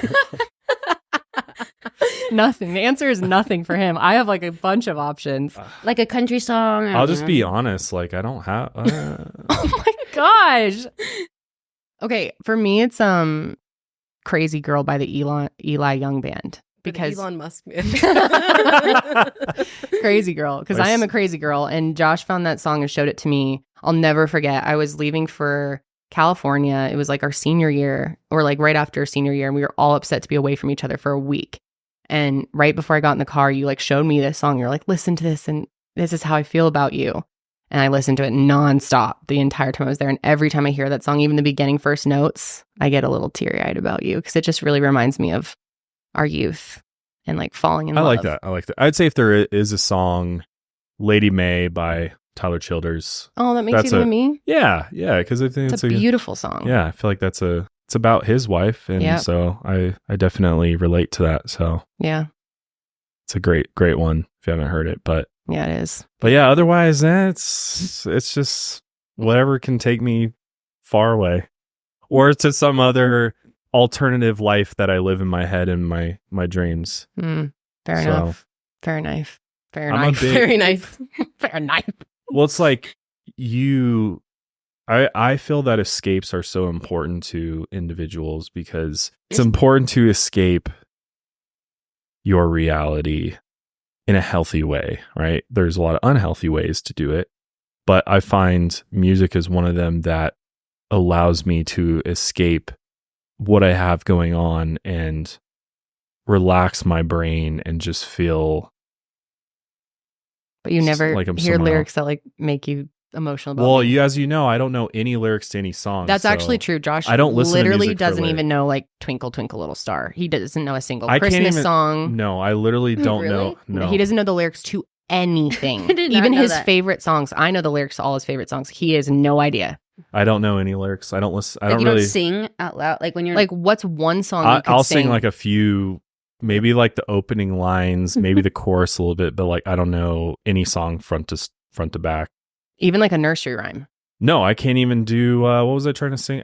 I gave up singing nursery rhymes to my kid because I was like, Yeah, I'm getting them I all have to do wrong. all She's of gonna them. know them more than I do Yeah. one day. She's like, Daddy, what? Yeah, I don't know any of it. can you Like just like repeat? I don't even know Same Wheels big on the words? Bus. Yeah. All the way Twinkle, through. Little Can you Comet. try? Can you try Wheels on the Bus? Yeah. Go for it. I don't. I know the wheels on the bus go round and round, round and round, round and round. The wheels on the bus go round and round, all through the town. That's it.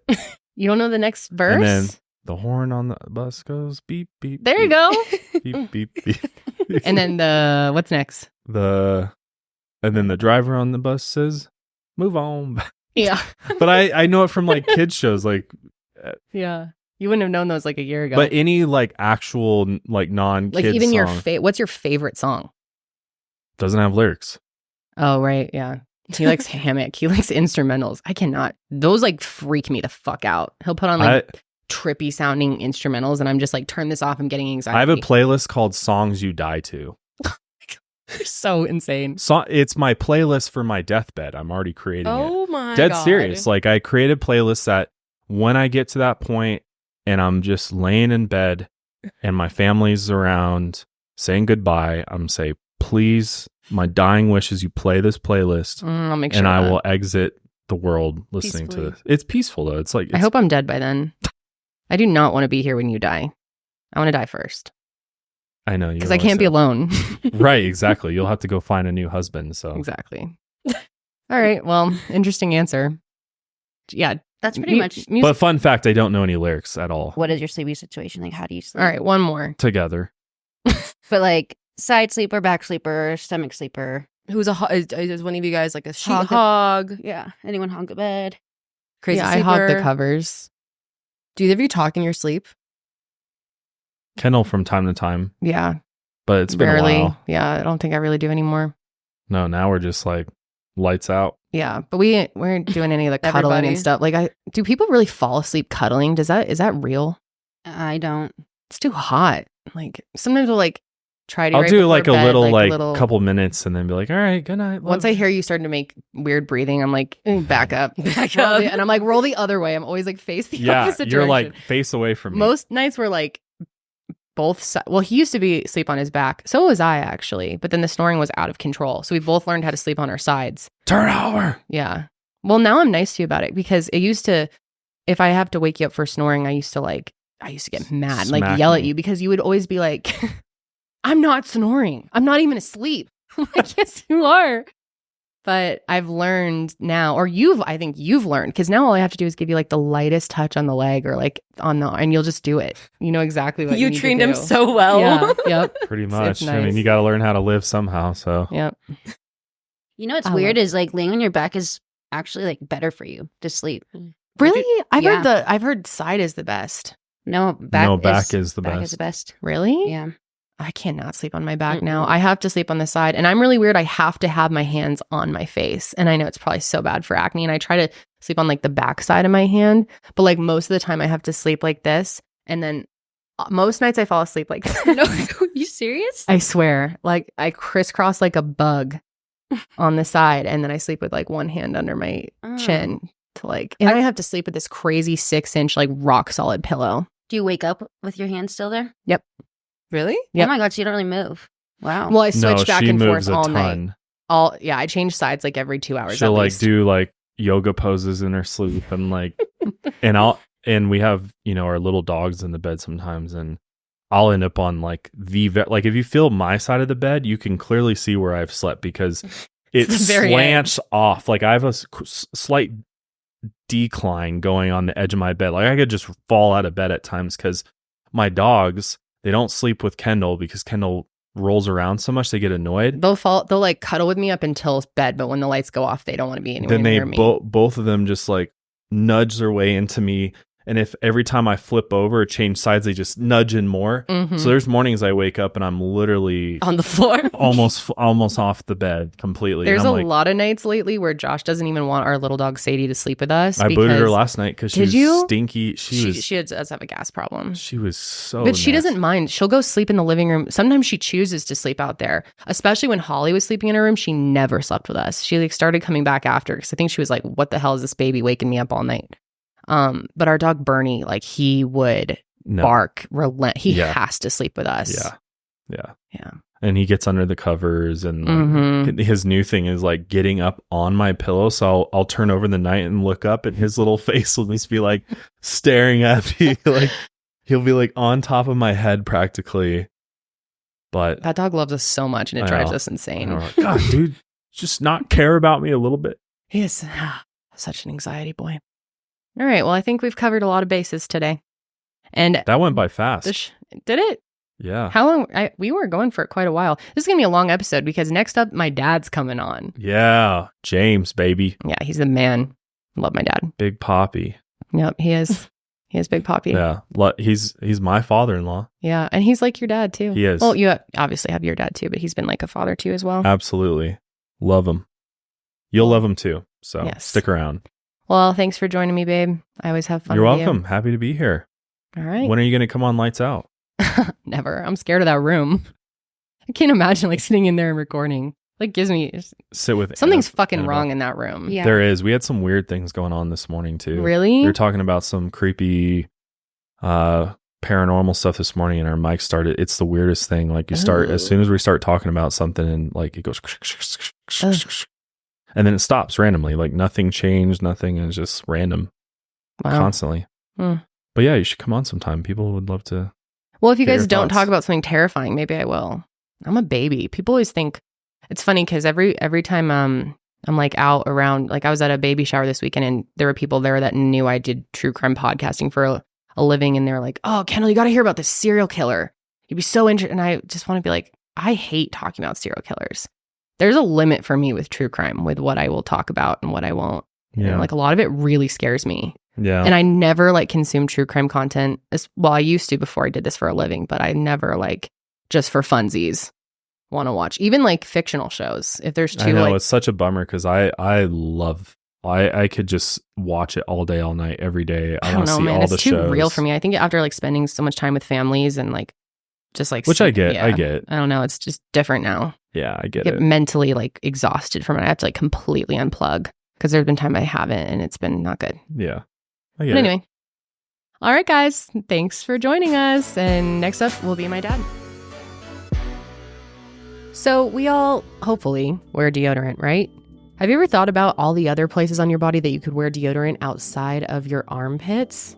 Well, let me tell you, friends, if you have not heard of Lumi, it is a total game changer when it comes to BO control. Lumi whole body deodorant is making it so none of us ever have to worry about BO again, because unlike other deos, Lumi is powered by mandelic acid to control odor in a new way. Lumi delivers 72-hour odor control everywhere from your pits to your feet, and yes, even your privates. In fact, it was patients' concerns about private odor that originally inspired the OBGYN who invented Lumi. Fast forward 6 years, and her game-changing whole body deo has earned over 300,000 5-star reviews from people like me who love feeling confident head to toe. Now, I personally love Lumi. I can't say enough good things about it, really. It's been such a game changer for me. I love their stick deodorant. It smells so good. I'm a big fan of their toasted coconut. Oh my gosh, I love being able to smell it throughout the day, and it lasts so long. But I also love their cream deodorant that comes in a tube because I can put it anywhere else. Like you just heard me say, feet, your private parts, even the back of your knees if you sweat there. I mean, wherever you need odor control, you can put Lumi there. It can go literally anywhere on your body. And I love that it's created by an OBGYN who saw firsthand how normal BO was being misdiagnosed and mistreated. It's clinically proven to block odor all day and control odor for up to 72 hours. It's baking soda free, paraben free, and pH balanced for safe use below the belt. And Lumi's starter pack is perfect for new customers if you want to check out the whole experience. It comes with a solid stick deodorant, cream tube deodorant, and 2 free products of your choice like a mini body wash, which I love their body wash. Also, you can get their deodorant wipes, which are amazing. I have them in my bathroom and in my backpack all the time. And you can get free shipping. And as a special offer for our listeners, new customers get 15% off all Lumi products with our exclusive code. And if you combine 15% off with the already discounted starter pack, that equals 40% off their starter pack. So use code SESH for 15% off your purchase at lumideodorant.com. That's code SESH at lumideodorant.com, LUMEDEODORANT.com. And welcome back. And I am now joined by my lovely father, James. Dad, so nice to have you here. It's great to be here, Kendall. Thank you. You've never been on a podcast. I have not. First time. Which I cannot believe in all of these years. Yeah, I've been waiting. I mean, I think, well, we used to do like vlogging and stuff. So you've been, I think people have seen you before. Yeah.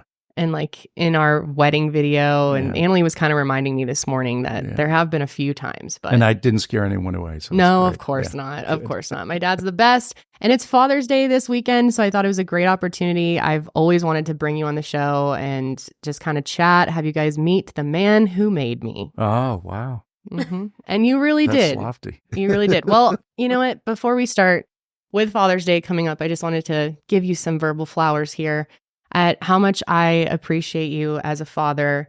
And, you know, now that I'm a parent and the older I've gotten and just seen other people's experiences, it's made me so grateful to have a relationship with my father that I do, because it's really rare. And there's kind of this whole conversation right now about millennial fathers sort of changing how things were back then, that fathers were like less involved, in the past. And you were never like that. You were always such an involved father, like in all aspects. Yeah. Well, I couldn't imagine not being involved. So, I was not going to do the traditional father, go off to work and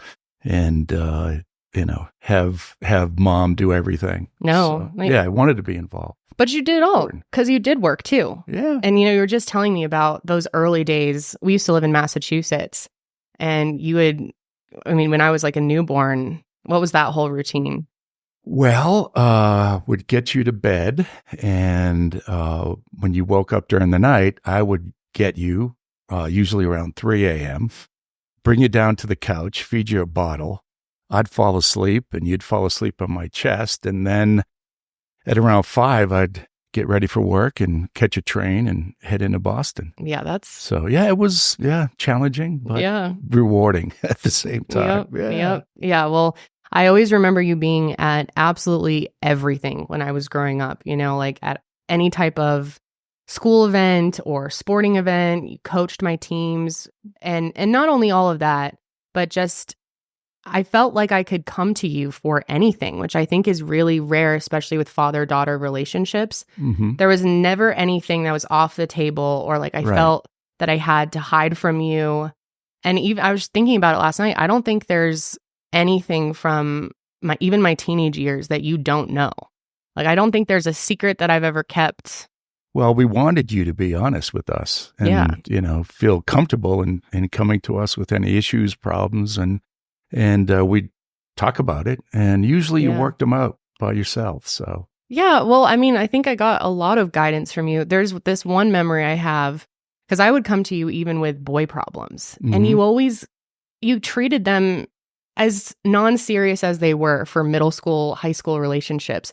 You treated them serious. You took my feelings to heart and really tried to be there for me and never belittled it or, you know, and that meant a lot to me.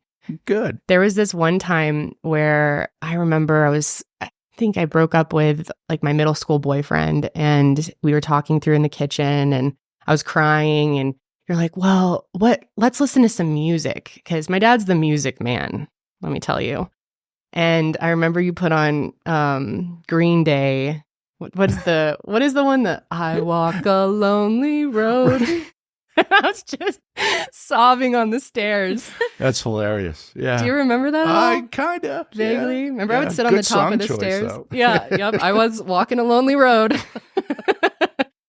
And that's really special though, because I felt heard, you know? Oh, yeah. And, I think all of your life you'll feel that hurt. You can sum it up.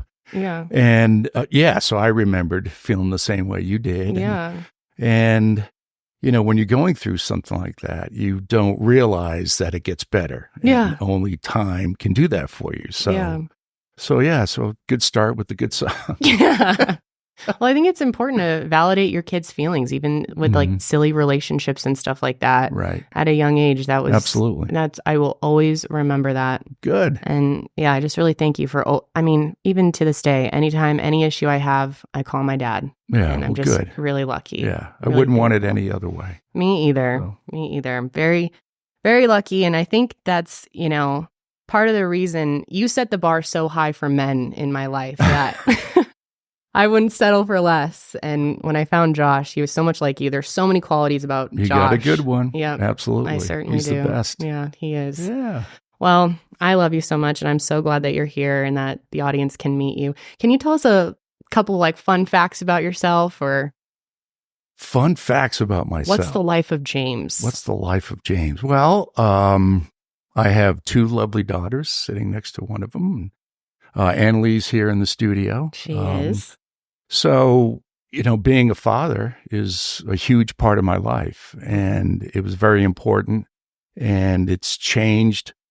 It changes over the years. That's a message I can, tell other dads out there or dads to be, that it starts out, you're just trying to help this new human survive, and then it morphs into, helping them through tough situations. And so being a father is hugely important. Being a husband to my wife, Stacy, is very important to me. Making sure that she feels that she has a good partner and that she can come to me with whatever, and I can do the same with her. So family's huge. And so I consider myself someone who wants to help family. And it's not just my immediate family, but extended family and friends. So that's important to me. Work-wise, I've been in investments for well over 20, almost 30 years now. A lot of ups and downs. Being advisor to my clients has been also very rewarding, helping them through difficult investment times. Yeah, a lot of them have become, friends. They have become friends. Yeah. Right. And double-edged sword, I feel when things kind of go rocky in the market that, I really feel it for them. And, but fortunately, the market's up more than it's down. Otherwise, I wouldn't be doing that. So sports, I'm a big sports fan. Yeah. Love my favorite teams. the Dolphins, the Celtics, Red Sox. Yep. Rockies and the Nuggets. Rockies. Yeah. So, yeah, most of the time. I should say some of the time. It's fun to go to the games. Fun to go to the games. Watch them lose. I enjoy music immensely. I think you mentioned that already. And been to numerous concerts. Numerous to say the least. Yes. So a lot of shows. Just was at one Goose. Oh, yeah. Give them a plug. Great young band coming up. I encourage everybody to go see them. They're great. They're great. Oh, you like Goose too, Sam? Yeah, I really like them.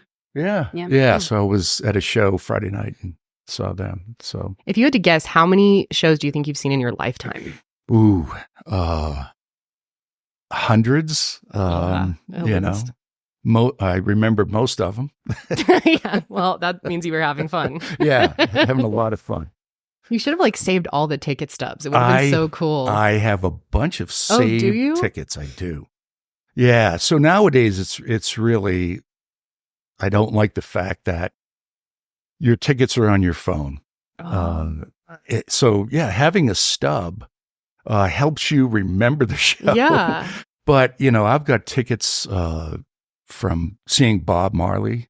Oh my God, so Bob cool. Dylan, the Cars. And the prices are $6.50. Whoa, $10. That's wild. Yeah. So I managed to save even a recent Allman Brothers ticket. Some bands will give you the option. It costs you extra to get. Yeah. But they'll print a ticket. And, I think that's completely gone away because now they just, when you go to the gate, they have scanners and they just want to scan your phone. That's sad. Yeah. So I think so too. But I do have a number of tickets that I saved when I was a teenager. What's the best concert you've been to? Best concert? That's tough to say. My first concert was Fleetwood Mac, Kenny Loggins. Oh, was it? In Chick Corea. Yeah. Oh, how cool. Yeah. That was 76, I think. Wow. 14.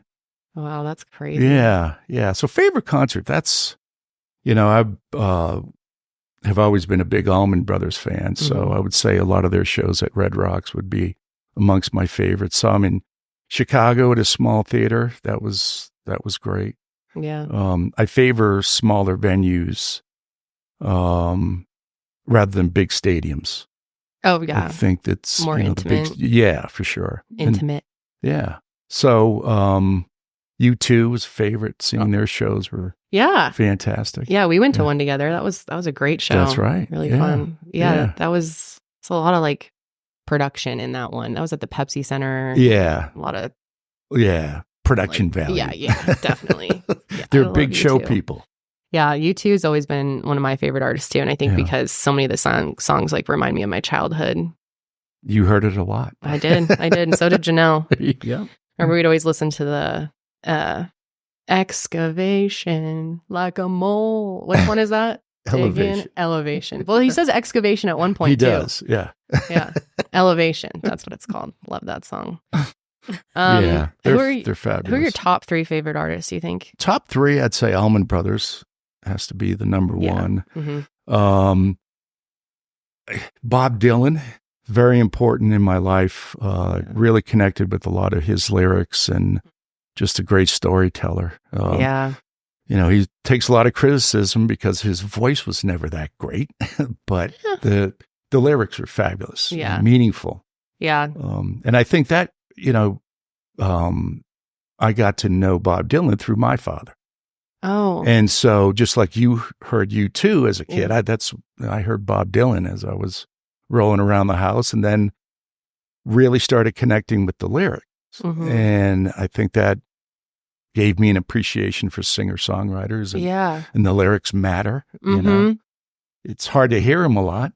Yeah. Because it gets loud, especially the rock bands. But I think that's an important element of making music is the lyrics behind it. Yeah, he's probably one of the best lyricists of all time. And his ability to tell a story and truly take your mind into it's almost like watching a movie, but reading a book. Yeah. Yeah, absolutely. I remember listening to one of his songs with you, Hurricane. Yes. The hurricane. Yes. Yeah, which is about a fighter, right? But a fighter that was wrongly accused of murder in New Jersey. Yeah, the story of the hurricane. Case. Yeah. Denzel Washington played the hurricane in the movie. Oh, there was a movie too? Yeah. Denzel played him. Reuben Carter was the fighter's name. Yeah. Yeah. So very political, which kind of struck a chord in me, pun intended. Yeah. I'd say Bob Marley when I was younger was again the lyrics, the reggae beat was great. Yeah. Really liked that. I think that's something we're really missing from our generation's music is quality lyrics. It's very manufactured. Most of it, like if you looked at I'm sure if you listened to our top charts, you'd be like, what is this trash? I mean, some of it is just really bad. Yeah. It's interesting. On Sirius radio, I have found myself listening to Lithium a lot. So that was the kind of the 90s with Green Day and Nirvana. Good times. So I really enjoy that music. And like I mentioned, it's hard to hear them because they're playing very loud and distorted stuff. Rage Against the Machine. Oh, yeah. Another one of my favorites. Yep. Yeah. Mm-hmm. And so, I mean, what the commonality is the meaningful nature of their music. Political. Yeah. Oftentimes. But Lonely Road, good breakup song. That is, yep.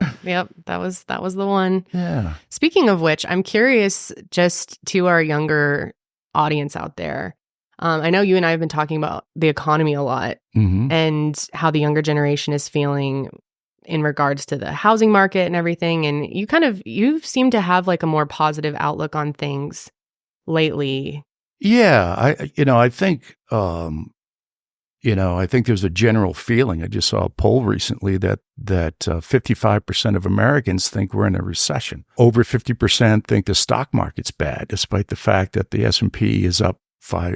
S&P 500 is up 10% this year. Yeah. They think it's the worst inflation ever, highest interest rates ever. My first home purchase, interest rate was 13%.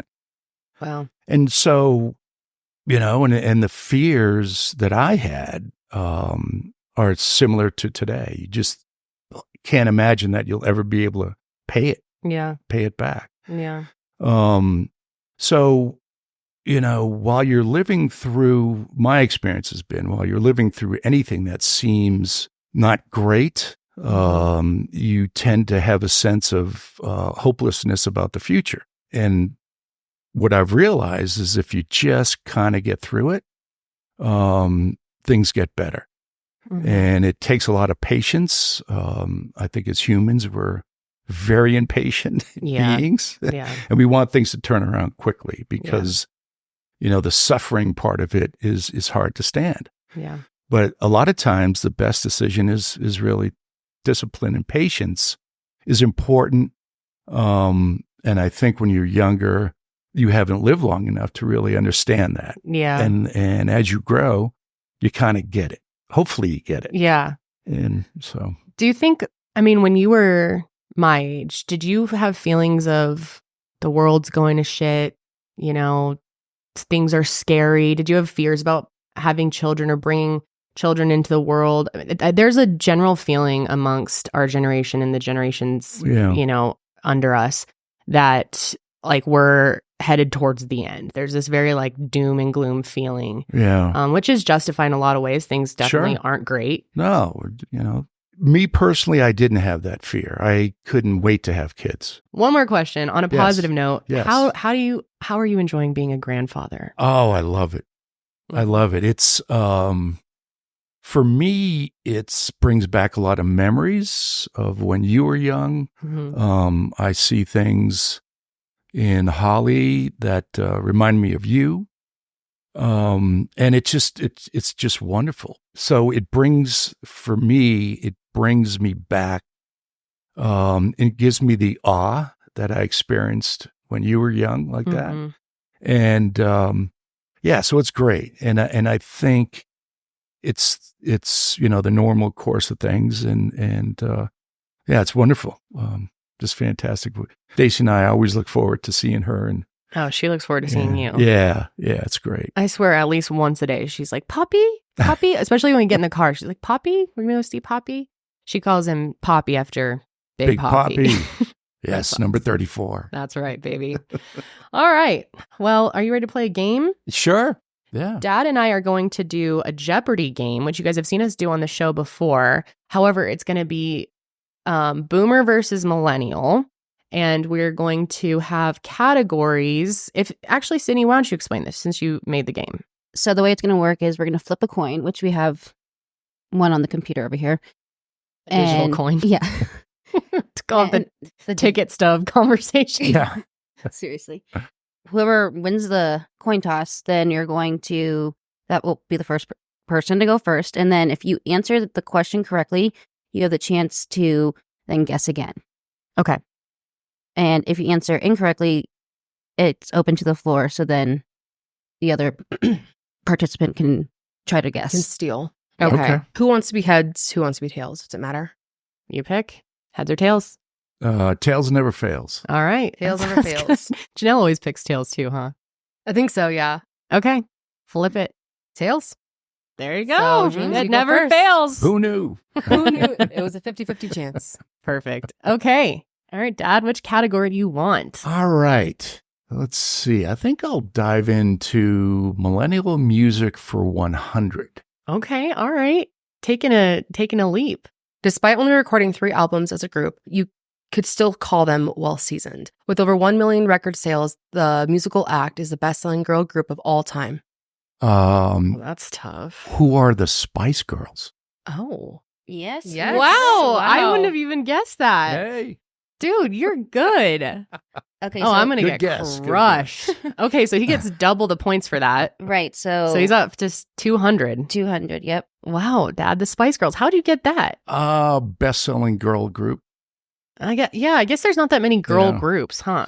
There's a bunch of them, but I think, I remember their popularity just drove me crazy. But from a historical point of view, they were big. Well, there weren't that many, I think, successful girl groups. Like at the time, it was mainly about the boy bands. Sure. For the Destiny's most Child. part. Absolutely. Destiny's Child, yeah, they were good. And Vogue. Yeah. That's true. TLC. Oh, yeah, TLC. Yeah. Yep. Beyonce, yep. which Beyonce was on? Which one of those groups? Destiny's Child. Destiny's Child. Yeah, they were pretty good. Yeah. They were pretty good. Yeah. The Spice Girls. Yeah, we sometimes listen to the Spice Girls in the basement. I'm sure you heard plenty of that. Oh, yeah. Yes. That was one thing too that I loved growing up with you is you were always like open to my music, even when it was probably awful. I remember we listened to a lot of Black Eyed Peas in the car. Yes. Oh, they were great. They I were liked good, it. right? Yeah. They were. I mean, they've got progressively worse over time. Yeah. But they had that one song that was like really deep. It was a like political song. What is that? Remember that? We used to always listen to that on the way to lacrosse. Where's the love? Yes. That was Will.i.am was kind of his song. Yeah. And it got pretty. Again, lyrics. Right? Yeah. Good lyrics. Mhm. Good lyrics for sure. Oh, and remember how much we would listen to Avril Lavigne together? Yes. Skater Boy. Yeah. Oh, yeah. Yep. But she had some good songs on that album. I was She in did. 5th grade. Yeah. She's trying to make a comeback. I mean, she's back out there doing her thing. Yeah. Yep. She had Lyme's disease. So is that what it she was was? sick for a long time. Wow. But yeah, she's very talented. Very talented. Yeah. All right, cool. Well, you nailed the first one. All right. I think I have to follow his lead then and go Boomer Music for 100. Well, he gets to pick again. Oh, never mind. Because I'll just shut up. Does he go again? Yeah, you won. So you Easy got to then. pick another one. Okay. Let's see. I think I'll go with Boomer Music for 100. What was David Bowie's biggest hit of the 1980s? A lot to choose from. I would say the biggest of the 80 was Let's Dance. Let's do it. Wow. Wow. Dude, I told you. He's like going to just dominate me in this. We may just have to let Kendall China go. Girl was pretty good. I bet China Girl was second. Okay, yeah. Yep. All right. Let's I'm like never going to answer a question. all right, let's go with Boomer History for 100. What year did the baby boomer generation officially start? That's a debatable question. I would say it started after the end of World War II, so 1946. Jeez. Oh my gosh. Yep, 1946 to 1964. I told you guys, he's too good at this. Okay. Probably needed to make the questions way harder. All right, I'm going to go to mystery. Let's see what happens. All right. Here. Mystery for 100. Yeah. For 100. Okay, this handheld digital toy required constant care and attention. Oh, this might get you. You guys had one. I think, we had these. Yeah. Japanese name. Mm-hmm. That's already impressive. It's like something Naki. That's close. Yeah. Don't give it away, Kendall. This is your chance. I'm tempted to give him a hint. So you remember? Yeah. Oh, I'm going to say Naki. That's all I can come up That with. is pretty close. Is that in it? Kind of. It's close. Yeah. I'll answer it. Tamagotchi. Yeah, they were cool.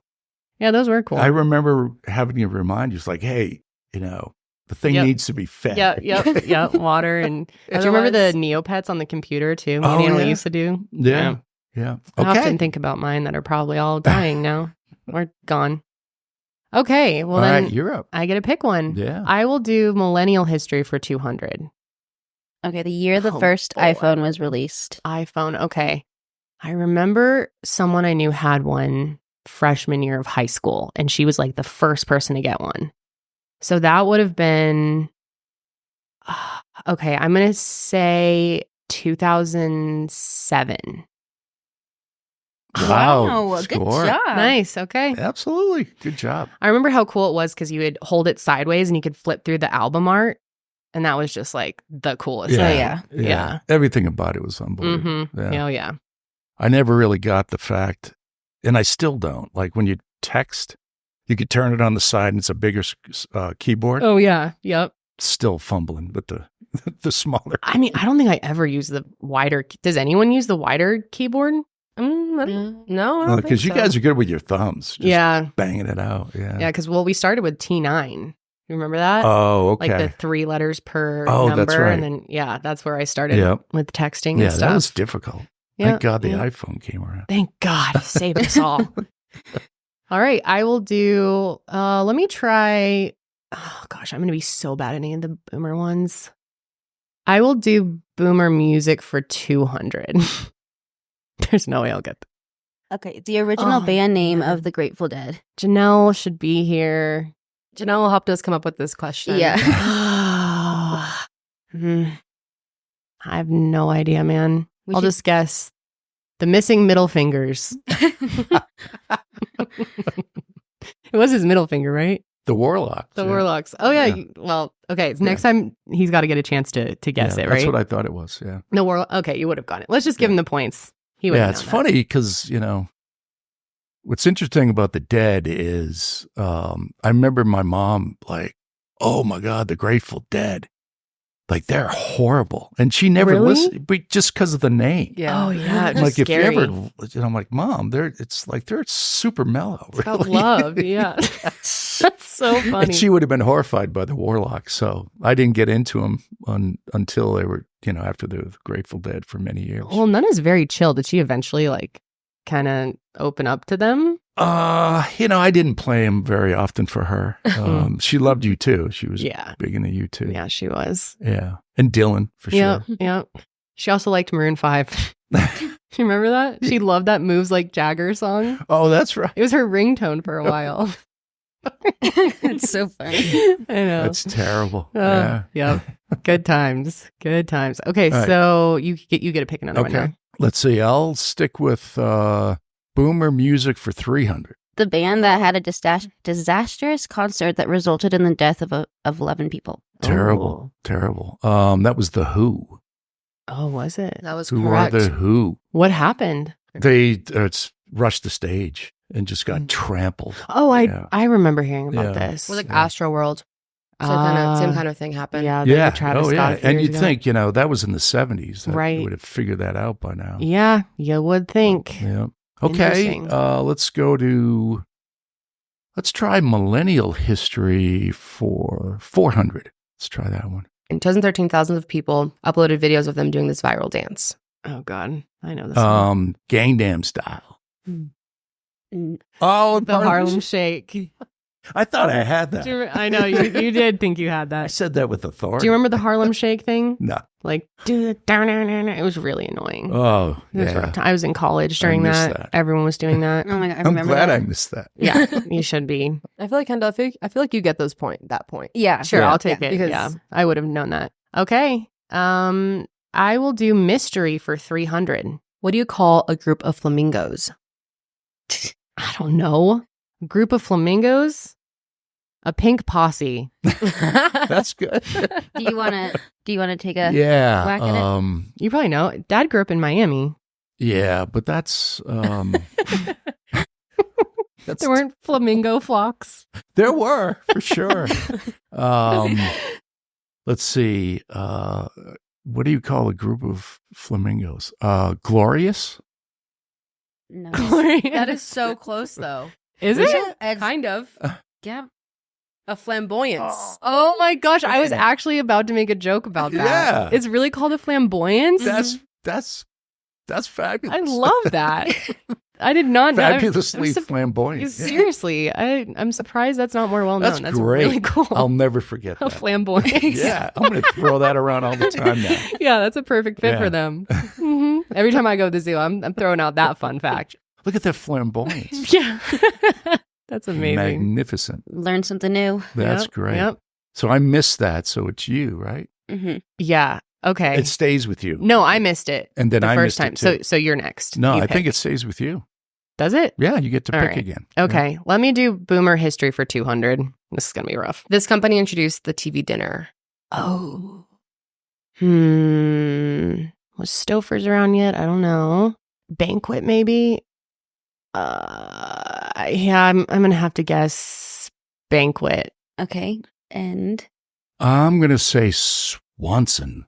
Oh, could be Swanson. Yeah. Nice. TV dinners were the bomb. Were they? Oh, God, yeah. My brother and I just loved it.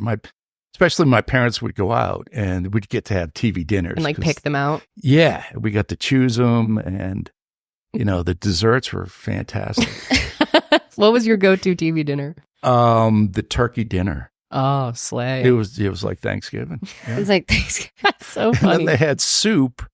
They had a metal container that when you put it in the oven, it would just get super hot.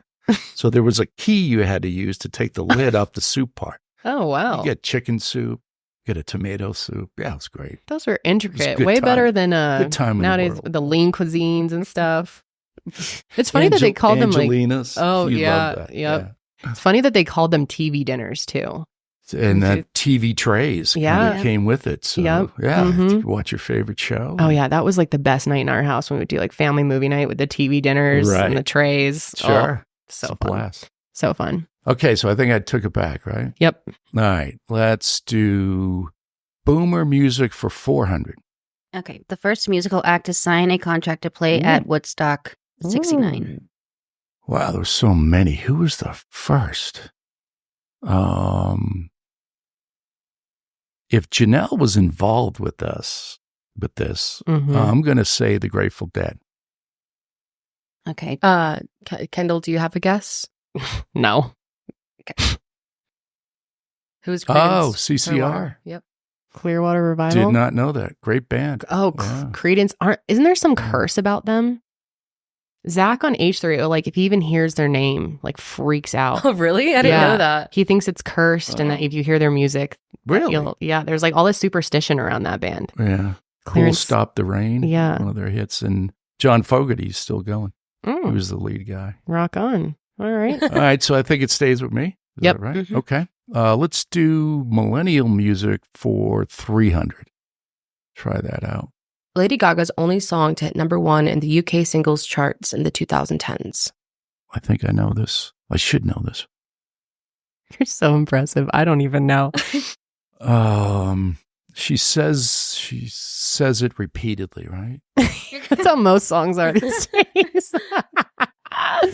Especially hers. Oh, Poker Face. That's a good guess. It could be. No, You not wanna- Poker no. Face. Kendall, do you have a guess? 2010. That's probably it. Yeah, that's probably the best guess. I guess I'll just throw out Just Dance in case, but I think that came out earlier. Okay. Unfortunately, you both are wrong. Oh, it was. What? Really? Shallow, yeah. 2010? Wait, that can't be right. Desert Type. In 2010s. No. Oh, in the 2010, not Yeah. in 2010. Oh, Yeah. so like 2018. Oh, Is that yeah. when the movie came out? Okay. Yeah, because yeah. Yeah, that Sure. was big. That was big. What did you Yeah. think of that movie? It's great. Yeah, you like that one, huh? Yeah. Yeah, it was good. Yeah. Bradley Cooper was fabulous in that. He was He's awesome. awesome. And together it was good. Yeah. And I went into it thinking, I'm really not going to like this movie. Yeah. And yeah, by the end, I'm crying. And, Yeah. so. Lady Yeah. Gaga's very impressive, don't you think? She is. Like a lot of performers, she kind of had to be different, Mhm. kind of having a shtick. Yeah. And like then stand out. usually the really good musicians, that kind of gets to the wayside. She gets some Yeah. popularity, and now she's doing what she wants, and she's really good at it. Yeah. You saw that other movie too, right? The Gucci one, House of Gucci. House of Gucci. No, I did not. You never saw that? No. With Jared Leto's in that too. Remember you told me about that. You've got to watch Yeah. that. You would like that. I saw Okay. it twice in theaters. Saw it. Yeah. Very Put good. it on the list. All right. Well, so it's back with you again? Yeah. Let's do Boomer history for 400. The name of the scandal that led to President Richard Nixon's resignation in 1974. Y'all made this a 400. This is so easy. Otherwise known as Tricky Dick. Tricky? Is that what they call them? Tricky Dick? Tricky Dick. Yeah. Oh, hell yeah. I've never heard that so one. that would be what is Watergate? That is correct. That is correct. All right. The Watergate scandal. Yeah, that was good. That was some exciting I times. enjoyed that Yeah, I bet you did. because I was, my parents couldn't stand them, so therefore I Yeah. couldn't stand them, and just Yeah. watch it all crumble was fabulous. Totally get that. Sorry, Nixon fans out there. Oh, I'm sure if we there don't. are any. Probably not on this show. Hardcore Nixon fans out there, let us know. All right, I'll do millennial history for 300. Okay, the first reality competition to gift the winner $1 million. Ooh. I'm Hmm. going to have to say first, so American Idol? I don't think they win money on that. Take another guess. Oh, There's no money on American Idol, right? Just Stardom. Yeah, it's just Just your chance at Stardom. fame. You get like a record and deal or that, something. of course, is priceless. So Yeah. how could you put a number on it? Yeah, I think you get a second guess Well, at that one. No, I missed it. No. Why Just do not? one more. One more. What other guess do you have? You probably won't get it. 'cause Reality I probably won't get it either. competition. Oh, reality. Trying to. Survivor Island. Yes, that's correct. Really? Dad, how do that's you know reality. about that? Oh, yeah, Survivor. Yeah. Yeah, Oh, okay. See, I've Yeah. never seen that show. yeah. 1 million, that's pretty high. Mm-hmm. Yeah, it's been around. Even Big Brother is like, I think they still do 250 or something. And those people are locked Yeah. up for like 100 days. Yeah, It's Survivor crazy. is like insane though. Like the stuff that they're doing on that. Oh yeah, it's Really? gnarly. It Yeah. started- Didn't Joe Rogan start that? What was his show? No, that was Fear Factor. That was horrible. That was horrible too. Yes. It's interesting. There's a lot of conversation around that now. Like I people are bet. looking at it in hindsight, being like, that was pretty like fucked up. Yeah, put your hand in. Yeah. They're who won't hurt. Yeah. they're snakes. It's like people got It's like real good. trauma from that show. Yeah, let Oh. a tarantula walk in your face. Oh, I Yeah. could never. Oof. No, Bad no. news. Okay, All right, good job. So keep going. Let's try mystery for 400. Iconic pop art artist that rose to fame in Hmm. the 1960s with his vibrant and colorful depictions of Campbell's soup cans in Marilyn Monroe. you That know would this. be Mr. Andy Warhol. Yep. That is correct. The man. I love Andy Warhol art. Yeah, he was out there, man. Yeah, it's cool stuff though. Yeah. Yeah. I mean the soup can. Yep. I think Campbell's tried to sue him over that. What? Trademark infringement. Oh my gosh, it's free Yeah. publicity. Yeah, they were Stupid. their audience maybe wasn't Warholish. Maybe. Yeah. Yeah, well, he was like really pop art. kind of crazy for the time. There. Oh yeah, for sure. Yeah, he was great. Controversial. Yep. Mm. Yep. He How pushed times have pushed changed. limits like good artists do. For That's sure. right. That's right. All right, let's try millennial music for 400. Okay, the winner of the first season of American Idol in 2002. I know who came in second. Do you? Sweet Jump, Scotty Sable. Sable. I was just gonna say. We were into. I think we watched this We did. season. Yeah. The first, Clay Aiken. I think it. Yeah. Was it? No. Oh No. You want to take a...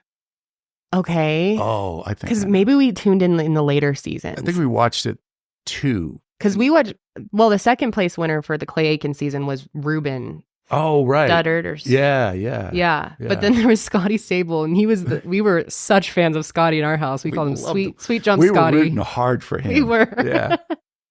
Yeah, he was good. That was fun. I loved watching that show as a family. Was it? I can't think of his 2002. name. Do you? I don't want to. Okay, I'm gonna guess Kelly Clarkson. Ooh. That's correct. Oh, All good right. job. I Yeah, was knew going to she was on it say early.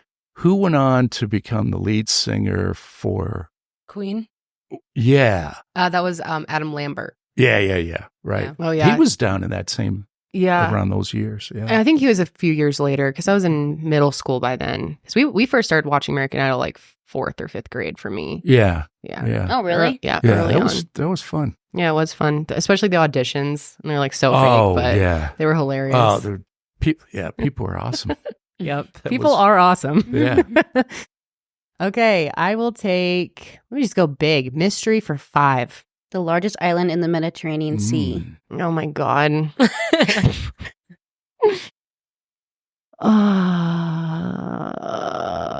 I am dumb. Largest island in the Mediterranean Sea. Would that be? Oh my god, I'm gonna sound so stupid. It's okay. I didn't know it. I don't know. I think That's I a might just good have to question. like pass on that. I don't even know. I am so geographically challenged. I have no idea. My dad's Largest always asking island. me like, so how'd you guys get up here? Like when you go to the mountains, which road do you take? And I'm like, Dad, I don't fucking know where I am ever. The one we were on. Yeah. The road. The road. I barely know where I live. Yeah. Okay. I use MapQuest for everything. Yeah. MapQuest. See, going back in time now. Google Maps. There's a couple. I'm not sure which is the largest. I want to say the obvious one, but I think it's a little trickier than that. I'm going to say Elba. Nope. No. Oh, Sicily. that was the obvious one. Okay. Up the coast of Italy, sure. Yeah. Yeah. And that's where our family's from, correct? No. Wait. We're not Sicilian. Oh. No, there's two. Wait, So, I thought Nonna said that. no, not Sicilian. Where did she say? Well, my grandmother was from Naples, so Naples. Napolitan. Oh, you're right. And Oh my God. I just told then- someone the other day it was Sicily. God. Then See, no idea what's going my grandfather was from Calabria, so Calabrian, on. Okay. which both are southern, Mm. near the end of the boot. Right. Okay. The Yeah. shoe- the Carly, shoe you were part. there the other day when I said Sicily to Ian, I think. Oh yeah. Yeah. That's Well, so dumb. you gotta I don't even you gotta know. update him now. And there's Yeah, I a will. little tension between the Sicilians and Italians. So Oh, really? Okay. Yeah. Okay. yeah, All right. Well, I am truly. cultural terrible. trivia. Yeah. Mm-hmm. Mm-hmm. It's back All right. to you, Kendall. Because you. No, he No, it's got your that. dad. No, Oh, I you're missed right. it. Oh yeah, he missed missed it. Oh yeah. Oh, so it is you. he did. Okay. Yep. All right. I will do millennial history for 100. It's easy enough for me. Okay, the movie that launched Drew Barrymore's career when she was only 7 years old. E.T. Yes. That is correct. Great movie. Great movie. It was a Yeah, good movie. Used to creep me out a little bit. Yeah. but he was so cute, though. Was he? Was he cute? Yeah, Eh. yeah, he was better than the Close Encounters. With the Oh, yeah. huge Yeah, heads. yeah, and- that's true. He was pretty cute for an alien. yeah, Yeah. absolutely. When he was, like in the part when he gets all dressed up. They Oh, dress yeah. him up like a little Yeah. kid Yeah. or I something. guess he is cute and his little finger turns red. Yeah. Right. Right. Going home. Yeah, I gotta go back and watch that movie. was But she also in Poltergeist? Who was the little girl in that? I don't know. I'm sure she's been in a lot. Yeah. Huh. I don't know. Well, look. She's like had one of the longest standing careers where like people still love her, you know? Oh, she got a talk show that's really popular. Yeah. She was considered. Not she was supposed to be. Oh, for Poltergeist, yeah. She was supposed to be Carol Ann. Yeah. But I guess Steven Spielberg said he wanted somebody more angelic. Oh, big mistake. Ooh. She probably reminds them every time they're at the Oscars together. Probably. Should have hired me.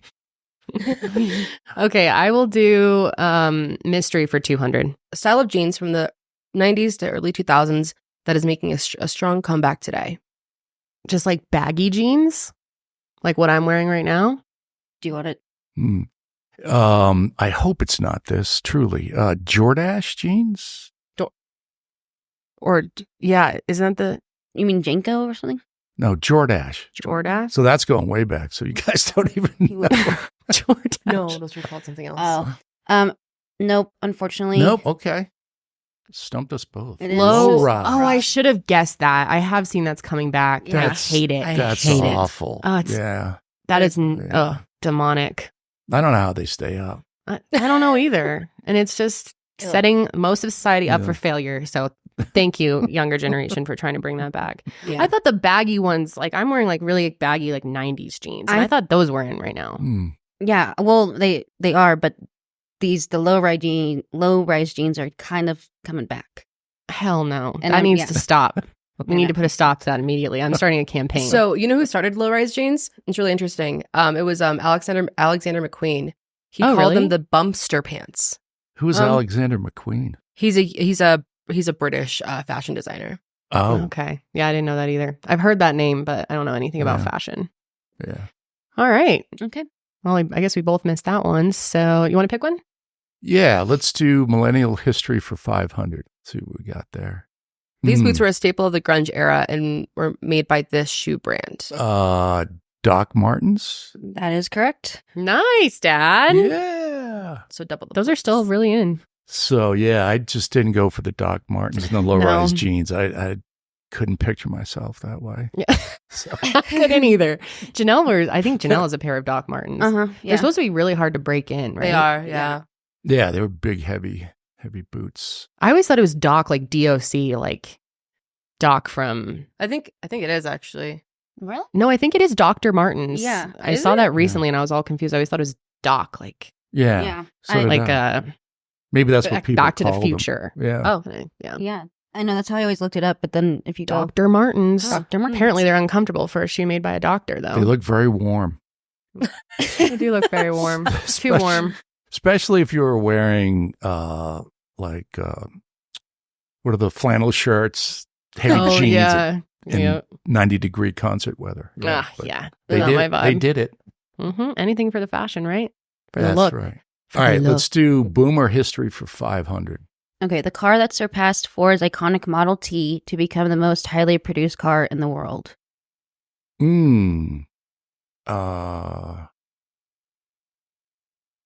I would say the Volkswagen Beetle. That is correct. Damn, Right. Dad. wow. So good. That was another 500 points. Hey, I'm old. No, you're, no, That's you're how just you get this smart. stuff. You're so much more well-read and cultured than me. All right, let's do millennial music for 500. Okay, the name of the television series that followed the lives of country music artists such as Miranda Lambert, Carrie Underwood, and Kelly Pickler. I've never heard of that. Woo. Yeah. I love Miranda The Lambert. name of the reality was something on MTV? That'd be my guess. Yeah. I did not know they did a show together. I don't either. I'm gonna pass. I don't know. And I'm not going to be able to pick it up. So I guess we'll both just pass on that one. What is it called? It is What is Nashville? Oh, Nashville. never would have got that. And it's reality? It was based on them. It was based on them, but it was like a drama reality. Only heard of it, like, briefly. All right. All right, boomer music for 500. The name of the band Eric Clapton joined when he was 17 years old.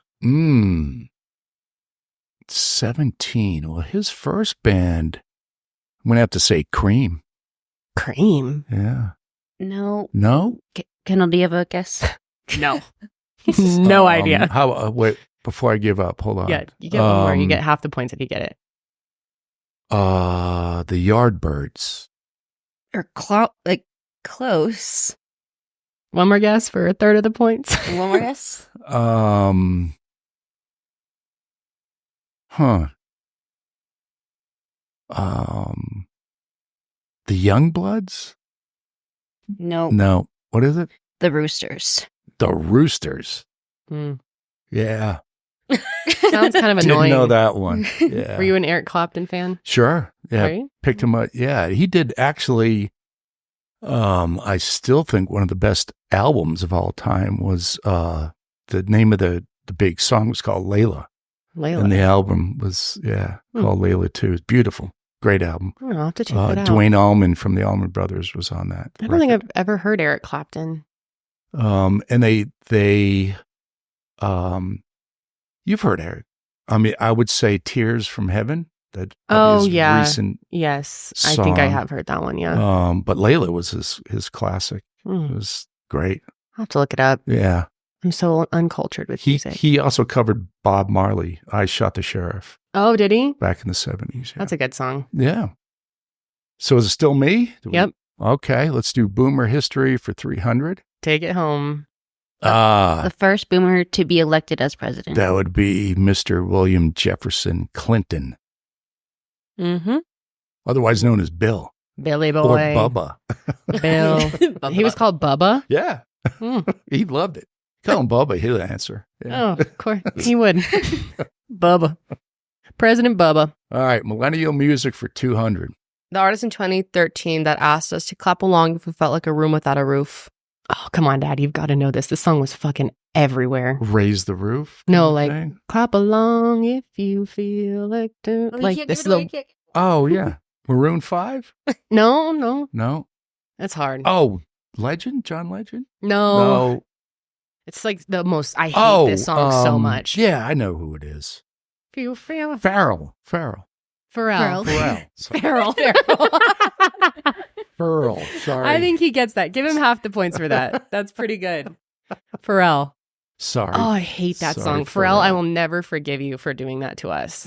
It still plays everywhere. Sure. So annoying. Yep. Is that it? You don't feel happy? You don't feel happy when you... I feel miserable when I hear that song. Hate, double hate, loathe entirely. Oh my gosh. 4,300 to 1,100. You dominated, Dad. I expected nothing less, truly. Well, that was fun. Thanks for doing that. That was so fun. Yeah, of course. Thank you for coming fabulous. on. My pleasure. It's been great. You got to come back again soon. Maybe next year for Father's Day again. Yeah. That'd be love fun. It. Make it a tradition for sure. All right, guys. Well, thank you so much for joining us for the show today. Be sure to let us know your thoughts on all the trivia and all the questions that we answered earlier and everything. We want to hear from you. We will be back next week, of course. But until then, wait, I'm doing the wrong outro again. Yep, As always, what's our outro? How about you do it, Karelly, today? Oh my God, I am on the spot and I forgot it now. Until the next sesh, keep it fresh. There you go. There we go.